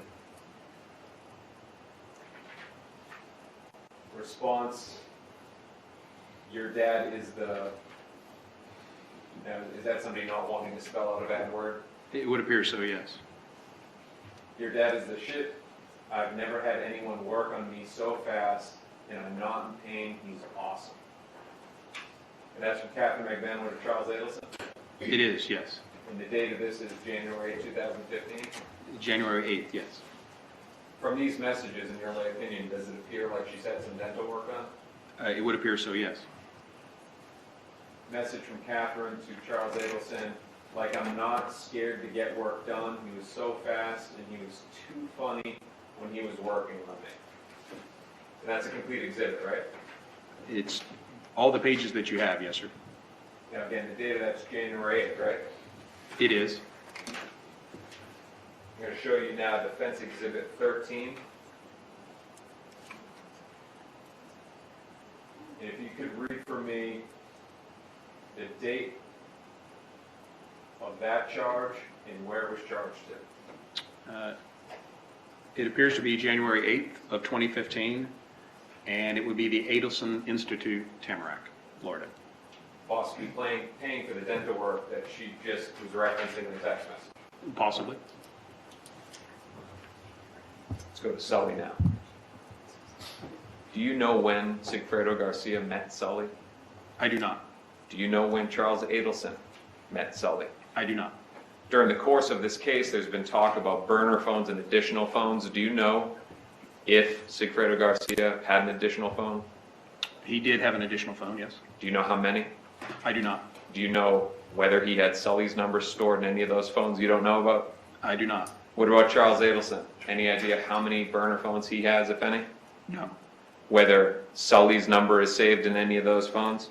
No. With the phones that you do have, did this prosecution ever ask you to do any of the maps, seeing if anybody was in the same location at the same time? Yes, with all the phones that we have, we did a lot of seeing who was where at different times. What about phone number for Sully, the 954 number? No. Has anyone at your police department, at the Tallahassee Police Department, ever gone and interviewed Sully? Not that I'm aware of. One brief second, Your Honor. Being told I'm done. Thank you, Your Honor. Redirect.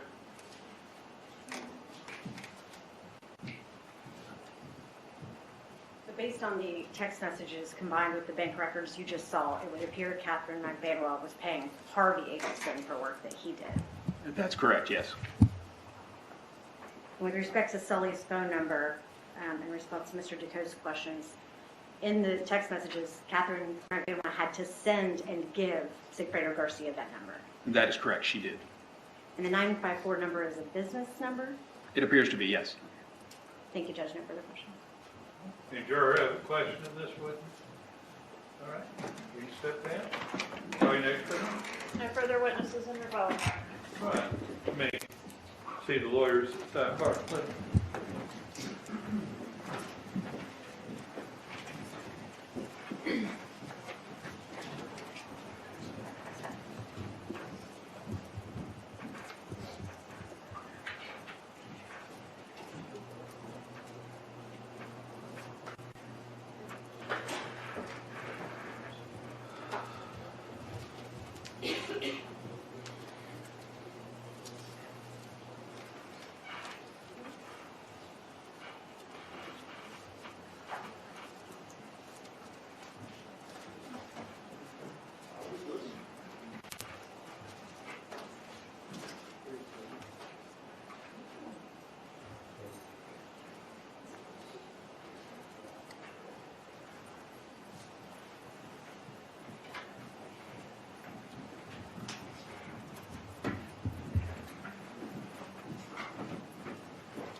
Okay, so that means you've heard all the testimony you're going to hear. The next thing I'm going to do is speak with the attorneys. We've got some legal work to do. We do provide your instructions to you in writing, so we have to get that finalized.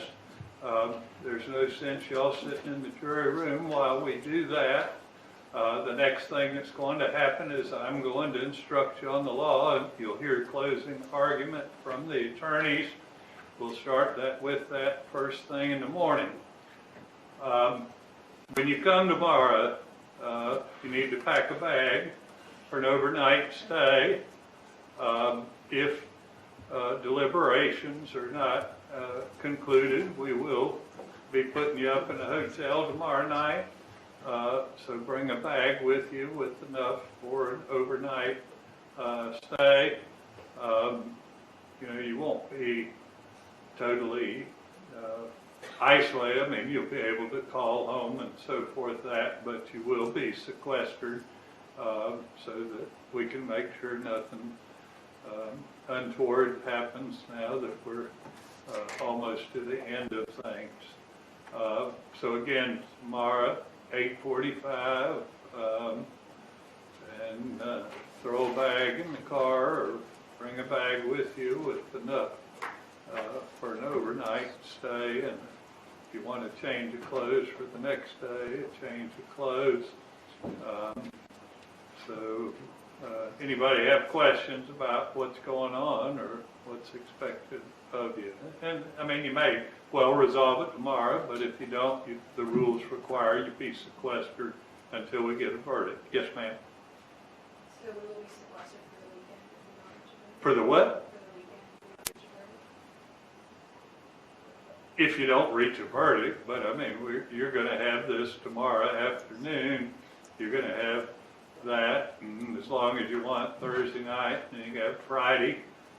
I mean, I think the likelihood that's not great, but generally by that long a time, jurors either decide or decide they can't decide. So, I mean, is that a possibility? I guess it's a possibility, but that would be up to y'all to tell me that it would be fruitful for you to continue, or you've reached an impasse. So that's I mean, I just don't see that as highly likely, but if, you know, that, again, once we get into deliberations, it's really up to y'all, not up to me to decide how things proceed from there. Any other questions? So I guess by what I'm trying to say, don't worry about that a whole lot. That's probably a very slim possibility there. Anything else? So we'll worry about one night at a time. All right? Anything else? If not, we'll see y'all 8:45 tomorrow, same plan.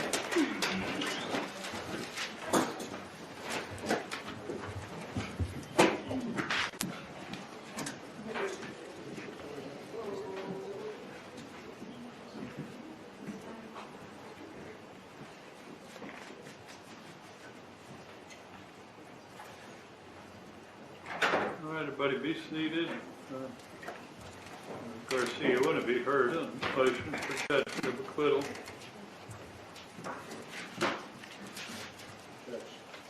At this point, I believe the standards changed, and I believe that no reasonable juror could find my client guilty beyond a reasonable doubt, especially given Ms. McManus' testimony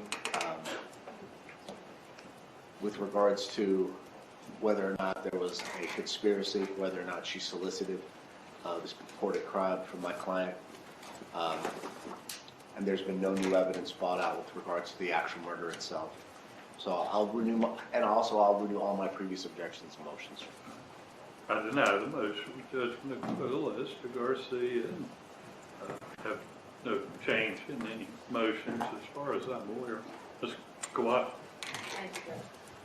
We, on behalf of Ms. McBanwell, we do renew all previous motions and objections, and at this point, since the state has rested, and so as a defense, we would make our second motion for judgment of acquittal as to the 3 charges. As Mr. Zanganea said, the standard has now changed, and it's our position that based on the evidence presented against Ms. McBanwell, that no reasonable jury could find her guilty of all 3 crimes charged, and would rely on the same case law and the same definitions as I did for my first JOA in terms of circumstantial evidence and reference to Rocker versus State.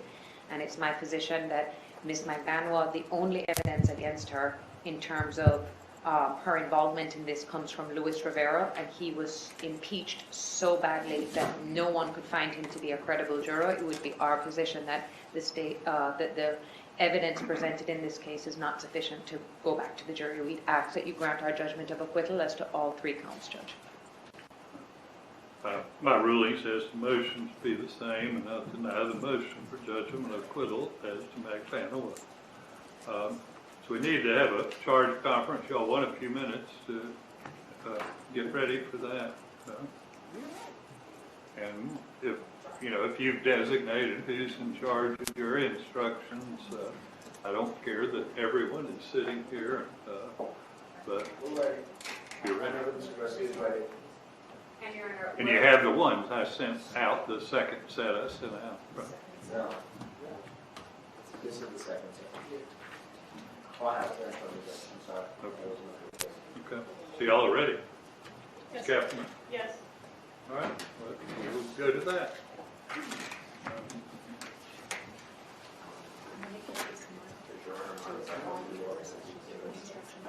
Do so quietly, easily distracted. You have something, Ms. Quad? I'm going to mark it first, but you're requesting a special jury instruction as to circumstantial evidence. I've given a copy to the state, I did get a copy to Mr. Zanganea. I'm just going to mark one now for the court so that we can have it. Do you want me to wait until we reach to that portion of the jury instructions to make argument? Yeah. All right, we'll just kind of work through them then.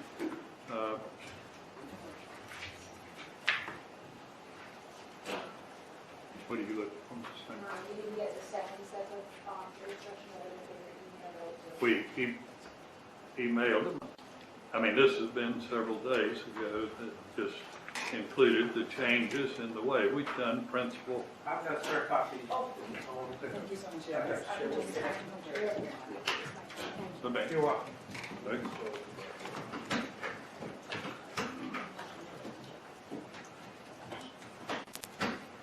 Actually, I didn't print out the second version either.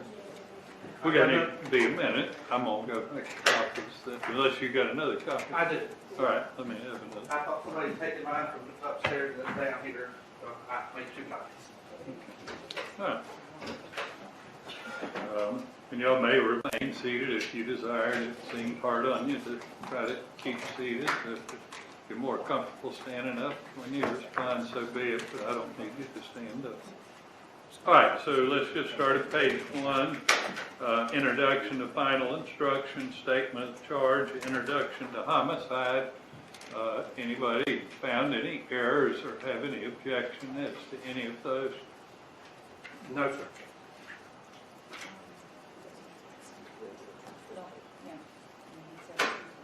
No, Judge, not for Mr. Garcia. None for Ms. McDonald.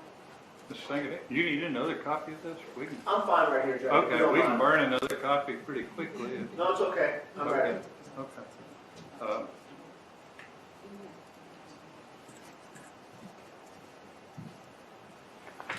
Second page, justifiable homicide, excusable homicide. Let's take it through that. Anybody found any errors or have any objections? No, sir.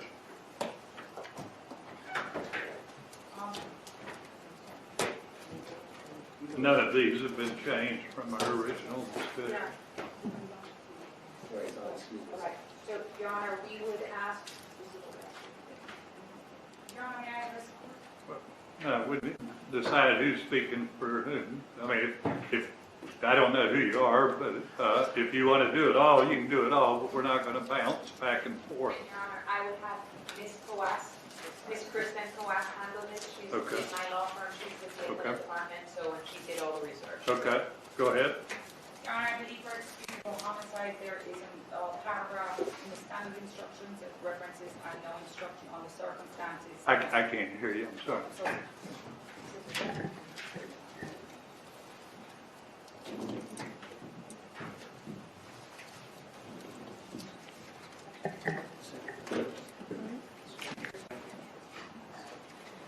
Your Honor, I believe for excusable homicide, which is jury instruction 7.1, there is a paragraph at the end after dangerous weapon that reads, I now instruct you on the circumstances that must be proved before it would be the defendant may be found guilty of first-degree murder or any lesser included crime. It's just additional language, but it is listed. I've taken that out because Okay. it confuses things when we have multiple defendants. Generally, we put a defendant's name there. We're dealing with 2 defendants, and I felt like that confused things. So that's why that was removed. So let's go to first-degree murder, and on page 2, let's go through the elements first. Any objection to the way first-degree murder has been defined? Not for the state, Your Honor. Not for Mr. Garcia, Judge. Not for Ms. McDonald, Your Honor. All right. Any of the definitions? Anyone have any issue as to the definitions? They're just the standard instruction. No objection for Mr. Garcia, Judge. None for the state. None for Ms. McDonald, Your Honor. Okay. It's my understanding from our last charge conference that neither Garcia nor Magbanawala are seeking lesser included, but the state has sought the lesser included of second-degree murder and manslaughter. I've previously ruled that those are Category 1 instruct lessers and have overruled the request not to give lessers and give second-degree murder and manslaughter. Either of the defendants want to make any further argument on the lessers?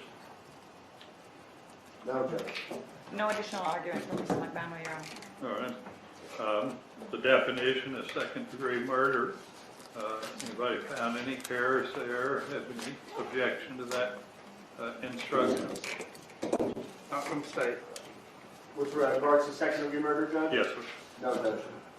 No objection for Ms. All right. McDonald. Manslaughter, anybody have any objection to instruction given on manslaughter? No, sir. Not from the state. Not for Mr. Garcia. Not for Ms. McDonald. Okay. Aggravation of a felony by carrying a firearm. Anybody have objection to that instruction? I have no objection The only question I did have raised, because the word defendant is being used several times in there, and we were narrowing it to Mr. Garcia. Should, after each time defendant is used, should Mr. Garcia's name appear? I don't know that I don't think it confuses anything the way it is now. It just was a question I had, so I figured I'd raise it. You want me to say defendant Garcia every time? It gets a little burdensome, but we can do so if anybody's requesting that. I would actually agree with the state, Your Honor, just to clarify for the jury. Okay. So each place will say defendant Garcia where it says defendant, right? Yes, sir. Yes, Your Honor. Everybody's in agreement for that? Yes, sir. Yes, Your Honor.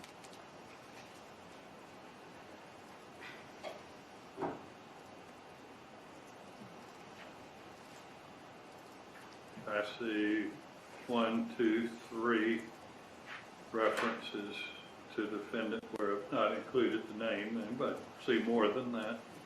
No, sir. No, Judge. Okay. No, Your Honor. All right. Principals of the state had sought to have both versions of principle. I've fashioned instruction that pattern after the felony murder instruction that kind of does that. I'll hear any objections to that. No objections from the state, Your Honor. Judge, with regards to principle, I believe the government's theory only applies to the second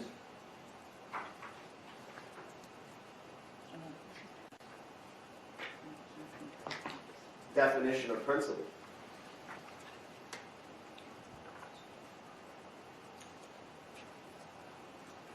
So I would only ask for the second definition. Whether, I'm sorry, and McVanaway? And Your Honor, it would actually be the opposite position for us. We feel that the paragraphs that relate to being when an active participant is hired by the defendant, we believe that that instruction is sufficiently encompassed by the principal instruction as it stands. So we would object to the second part of the principal instruction that deals with an active participant hired by the defendant. Mr. Evans? I believe that we may proceed under either theory of principle in this case, Your Honor, and we're asking for both. Right. I'll overrule the defense objection. I think it all depends how the jury construes the facts. You could have it under the first version if they did not accept there was a prior conspiracy for hire and they simply, Mr. Rivera and Mr. Garcia were here and decided to jointly commit a murder, then the first version would apply, or the second version could apply if they accept that it was a murder for hire. I think they're both accurate statements of the law, so I'll overrule the objection to that. We left open whether the defense was seeking the independent act instruction. Mr. Garcia is requesting it. Your Honor, I'm sorry? Ms. McBanaway is asking to remove that instruction. It does not fit the facts of this case. The purpose of the independent act defense is to exonerate the defendant from acts committed by another defendant, which departed from an original plan. And the courts have interpreted the independent act instruction to require some evidence of a common design or common unlawful act, and we do not believe that that fits within the purview of Ms. McBanaway's defense, as we do not believe that there was any common scheme or plan that she was involved in. Mr. Evans? Your Honor, I don't know that there is sufficient evidence to give it. The state did not object to it being given. I'll overrule McBanaway's objection. We'll give the independent act. Does anybody have an issue as to the wording of it? No, sir. No, Judge. Anything specific as to the wording of it from McBanaway? I understand your objection to giving it at all, but as to the wording of it? Would Your Honor be inclined to do the same as it did in regard to putting Garcia after defendant, since we're not requesting it on Ms. McBanaway's behalf? No. All right, as to conspiracy, there's been no evidence of withdrawal, which is the highlighted portion, so I'll strike that. Other than that, is there any objection to the definition of conspiracy as provided? Not from the state. Not from Mr. Garcia. With the stricken portions, not from Ms. McDaniel. I beg your pardon? We were going to move to strike the portion, so with those stricken, we have no objection.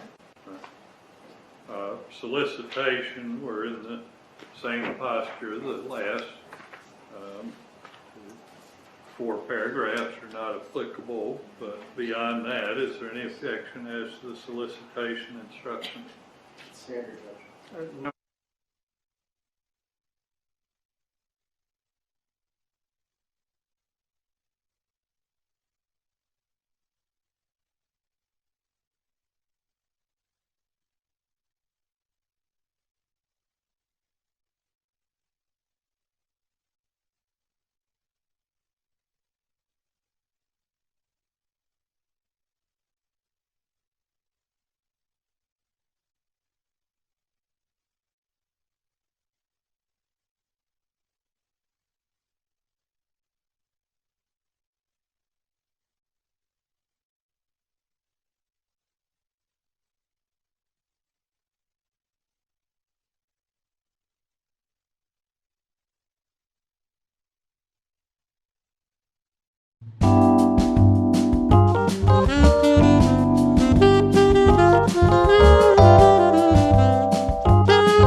And Your Honor has put in 1 or more persons that the standard instruction requires that the person's names be alleged. But I don't know how that would be done in this situation since there's 2. Yeah, I mean, I looked at that. I think it get real confusing. I think it caused more confusion than assist. Anything else? Not from Ms. McBanwell, Your Honor, if the highlighted parts are stricken. Right. Right. Voluntary intoxication, do I want to be heard on that? The state is requesting it, Your Honor. There was some indications that some maybe alcohol and drugs were consumed, and therefore we would be requesting it in case somebody happens to try to raise that in argument. Defense? What's that? I don't think at any point we proffered that we're going to be using a voluntary intoxication defense. In fact, we attempted to discredit Mr. Rivera with regards to his testimony that my client consumed a toxic amount of cocaine in a 6-hour period. And that was also rebutted by Sergeant Downing's testimony that there was nothing suspicious about when he stopped Luis Rivera.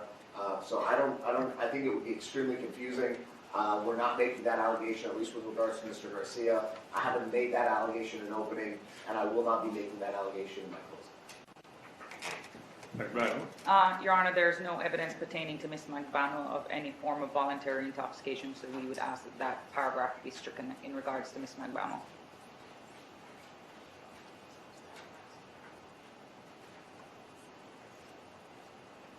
Well, I would agree that there's no evidence of that as Ms. McBanwell, but I don't see how she's prejudiced in any way by the instruction. You see some way in which she is prejudiced by that? I mean, no, Your Honor, I just don't think it's applicable. I don't know if Your Honor would be inclined to include Garcia's name after the one time it mentions defendants, but that would be the only. Right. I'll take that as objection, overruled objection. You wanted to be heard on a circumstantial evidence instruction. This would be the point where if we were going to do it, I would include a circumstantial evidence instruction. Yes, Your Honor, as Ms. And you've done it, something in writing. Yes, Your Honor, I actually submitted a copy to the court, but I have an extra copy if Your Honor would like. Madam Clerk, do you have I got it for you, Judge. I need it. I need it. the circumstantial evidence instruction that proposed? Okay, so this would be McBanawan, number 1. Yes, Your Honor. Okay, who wanted to be heard? Your Honor, as argued by Ms. Tarko as the JOA, we believe that this is a purely circumstantial case, and it was in Your Honor's discretion whether to give us a special instruction regarding circumstantial evidence. So that we'd be asking, based on the evidence that was adduced at trial, that the instruction be given on Ms. McBanawan's behalf. Garcia.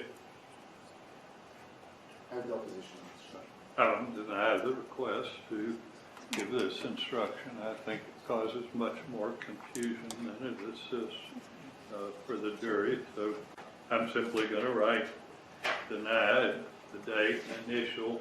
Madam Clerk, we need to make this part of the record. Barbara, are you listening? This I needs, have a copy. no, but you need to use this copy of it that I've noted on. Right. And All right. Your Honor, not to change your mind, but the record state would have objected to the giving of circumstantial evidence instruction. Plea of not guilty, reasonable doubt, burden of proof is simply a standard instruction. Anybody have any issue on that? No, sir. No, Judge. No objection, Your Honor, on Ms. McBanawan's behalf. Weighing the evidence 1 through 5 are given in all cases. 6 through 10 are optional. I'll hear first from Garcia as to which ones you want of 6 through 10.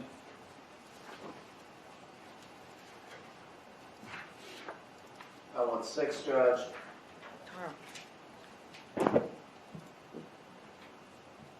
Number 7, number 8, number 9, and number 10. Where do you get 10? Well, I think the inference with Ms. McBanawan's testimony with regards to when I asked about Luis Rivera's genuine reputation was for being a violent person. Oh, I'm sorry, Judge, you're right. Reputation for violence. Yeah, Certainly you're would right. not have allowed general reputation. There is no such thing as general reputation. But Correct. anyway, McBanawan. Your Honor, we would ask for 1 through 9, and we have no objection to the striking of number 10. Stay. We're in agreement. Strike number 10, the rest is fine. Your Honor, if I may, the paragraph that begins, you must consider the testimony of some witnesses with more caution than others, and it reads, We're going to go through Okay. paragraph by paragraph. I get easily mixed up. Let's not get me mixed up. The next paragraph, we're just doing it paragraph by paragraph, whether the state's met its burden of proof is standard instruction. The next one is optional. Does the defense seek the law enforcement witness instruction? Yes. Yes, Your Honor. Respect. All right. State want to be heard on that. No, Your Honor, we agree. Expert witnesses, we had expert witnesses. I assume both sides are seeking that Yes. instruction? Yes, Your Honor. Yes, Your Honor. Okay. Yeah, that next paragraph sometimes needs cleaning up.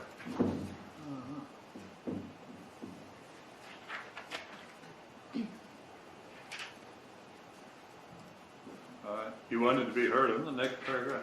Yes, Your Honor. It reads, for example, a witness who claims to have helped the defendant commit a crime, the standard jury instruction also gives an option, has been promised immunity from prosecution. Wendy Adelson was offered immunity from prosecution in this case, so we would be seeking the addition of that That is, sentence. she was not given immunity from prosecution. She has use immunity. Your Honor, it would be our position that it's still immunity, and we would just request that that portion be included in the instruction. Well, I've already explained to the jury what types of immunity there are. She does not have transactional immunity. She has use and derivative use immunity.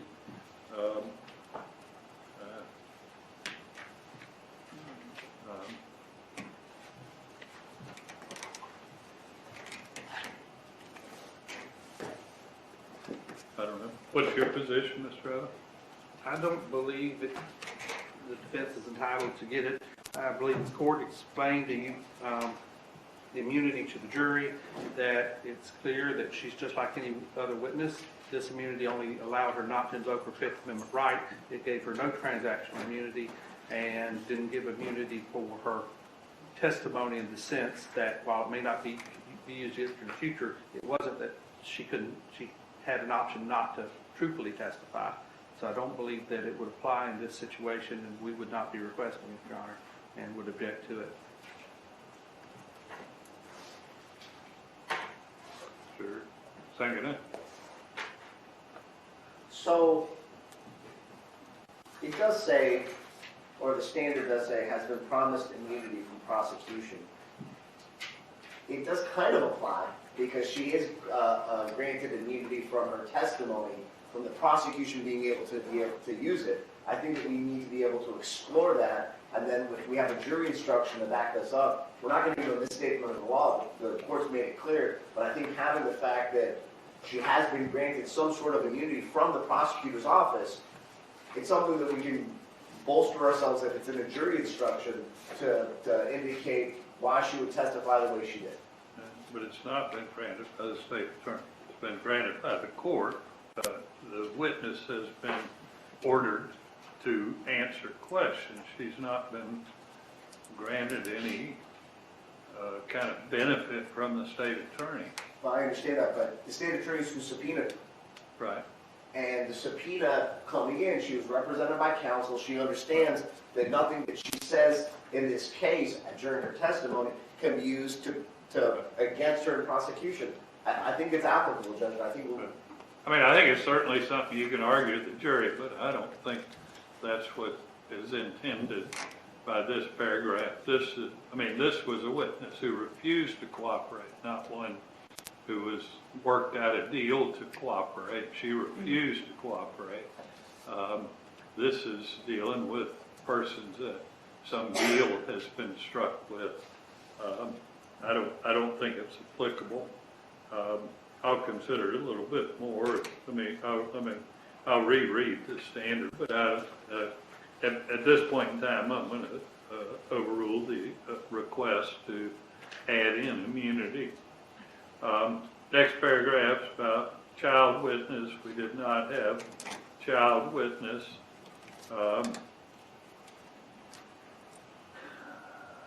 Need to talk about how to word this next paragraph. I would think we should use the defendant's name, just say, Ms. McBanawa has become a witness. Her testimony should be considered like any other witnesses. Anybody have a better idea? Are you going to say Captain Ms. McManawa or Defendant McManawa? Because you did refer to my client as Defendant Garcia. I just don't want to be consistent. All right. Defendant McBanawa has become a witness.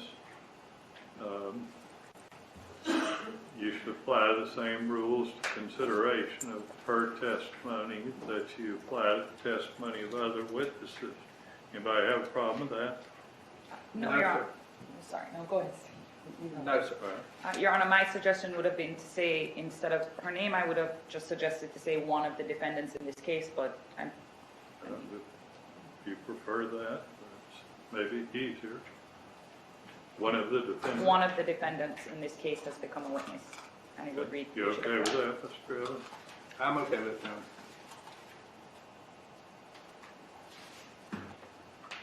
I don't think you have a position on that, Mr. Garcia. Mr. Sangahan?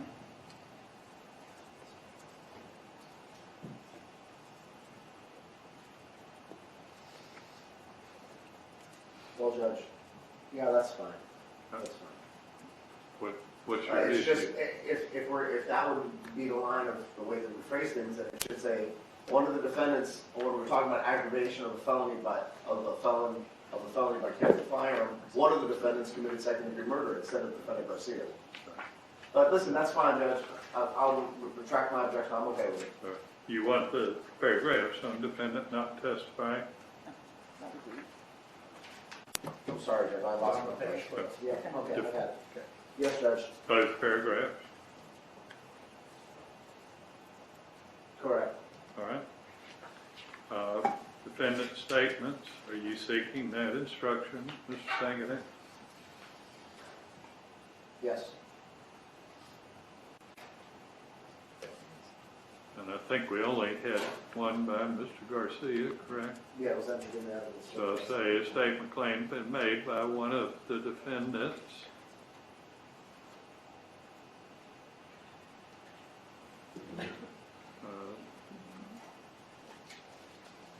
The rest of it would be standard.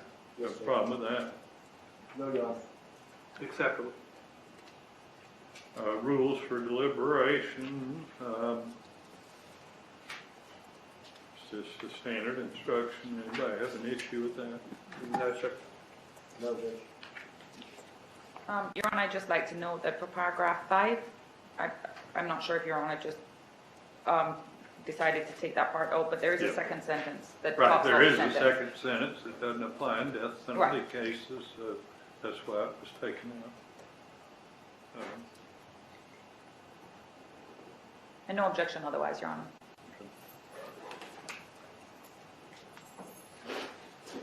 When, Your Honor, I hear no objection otherwise, is she objecting to it being taken out? Because I thought the whole idea behind this was not to let the jury know at the guilt phase, the death penalty wasn't being sought against the vote. That was at Ms. McDaniel's request that we not inform the jury that she's not exposed to the death penalty, so I don't think you want to start making distinctions as to her at this point in time. No, Your Honor. So are you objecting to where paragraph 6 is worded? Paragraph 5. I'm sorry, paragraph 5. Your Honor, you can leave it as it is. Right, no objection. No objection, Your Honor. All right, you can say it, no objection. No objection. Doesn't hurt. All right. Cautionary instruction, simply a standard instruction, multiple counts, multiple defendants. The only thing that's a little confusing here is part of the charges are by indictment, part of them are by information. That's why it's just slightly changed from the standard. I didn't want to get into indictment and information or indictment or information. Anybody have a problem with that? No, Judge, not from Mr. Garcia. Not from the state. No objection from Ms. McDaniel.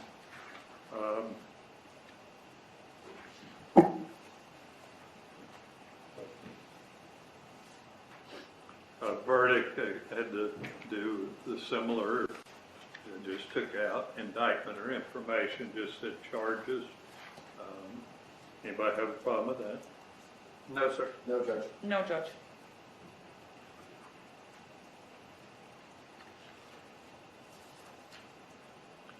Submitting case to the jury, I've tampered with that just slightly, but it's by and large a standard instruction. I think I've changed what they're supposed to do with their phones and slightly about the evidence. I don't think there's anything of controversy there. Anybody have any issue with that? No objection from the state, Your Honor. No, Judge. Your Honor, I'd just like to note that the standard reads in the second line of the second paragraph that if a juror goes to the restroom, that it lives through it. Right, I understand. I think that's an insult to the jury. I'm not going to tell them what to do when they go to the bathroom. I'm sorry. All right. Any different, so I think we've covered all the issues. Anybody have any other issues they wish to raise? Not as the jury instructions, Your Honor. Garcia? No, Judge. McBaniel? No, Your Honor. All right, there's a verdict instruction, verdict form. I took out reference to the enhancements on Miss McBanawa's portion. Other than that, I don't know whether you got that. Did y'all get the revised version? It wasn't changed as to Mr. Garcia, so I didn't send a new one on Garcia, but I sent a new one on McBanawa that took out the enhancement. I didn't bring it down.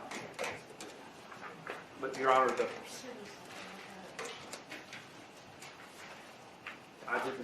state didn't have an issue with either verdict form.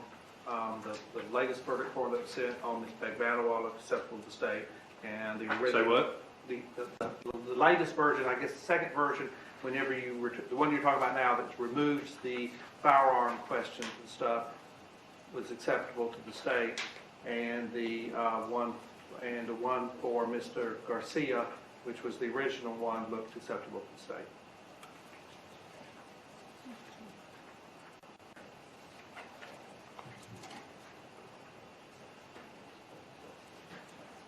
McBanawa? No objection from Ms. McBanawa to the verdict form. Garcia?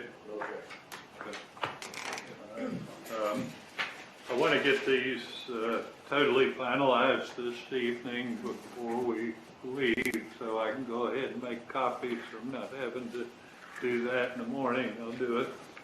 Probably take us about 30 minutes to have copies prepared. How do y'all want to do that? Y'all want to reconvene in 20 or 30 minutes, or what would you prefer?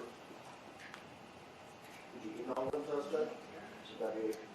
I can email them to you, but what I want to get it resolved this afternoon. Whether there's some issue with it, not be figuring it out in the morning. Why don't we reconvene in about 20 minutes? I'll have new copies for you. Okay.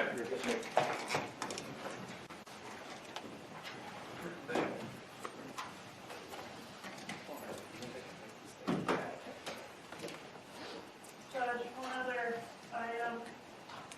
I prepared a wire call list. This states 138. This one only has the calls that were admitted. The previous one had all the ones the state was seeking to admit. So I don't know if you want to replace 138 with this exhibit and make the old 138 a court exhibit. I assume the defense in agreement. Since it was y'all's objection, that was sustained. Yes, I have no objection to putting that in, so there's no confusion. Right. And do you want the one with all the calls and evidence for appeal purposes? Yes, or all right, so mark one. We need to make sure which one goes to the jury. We need the new one needs to go to the jury. The other one needs to be for ID only for purposes of review. Okay? All right, about 20 minutes. We'll be back.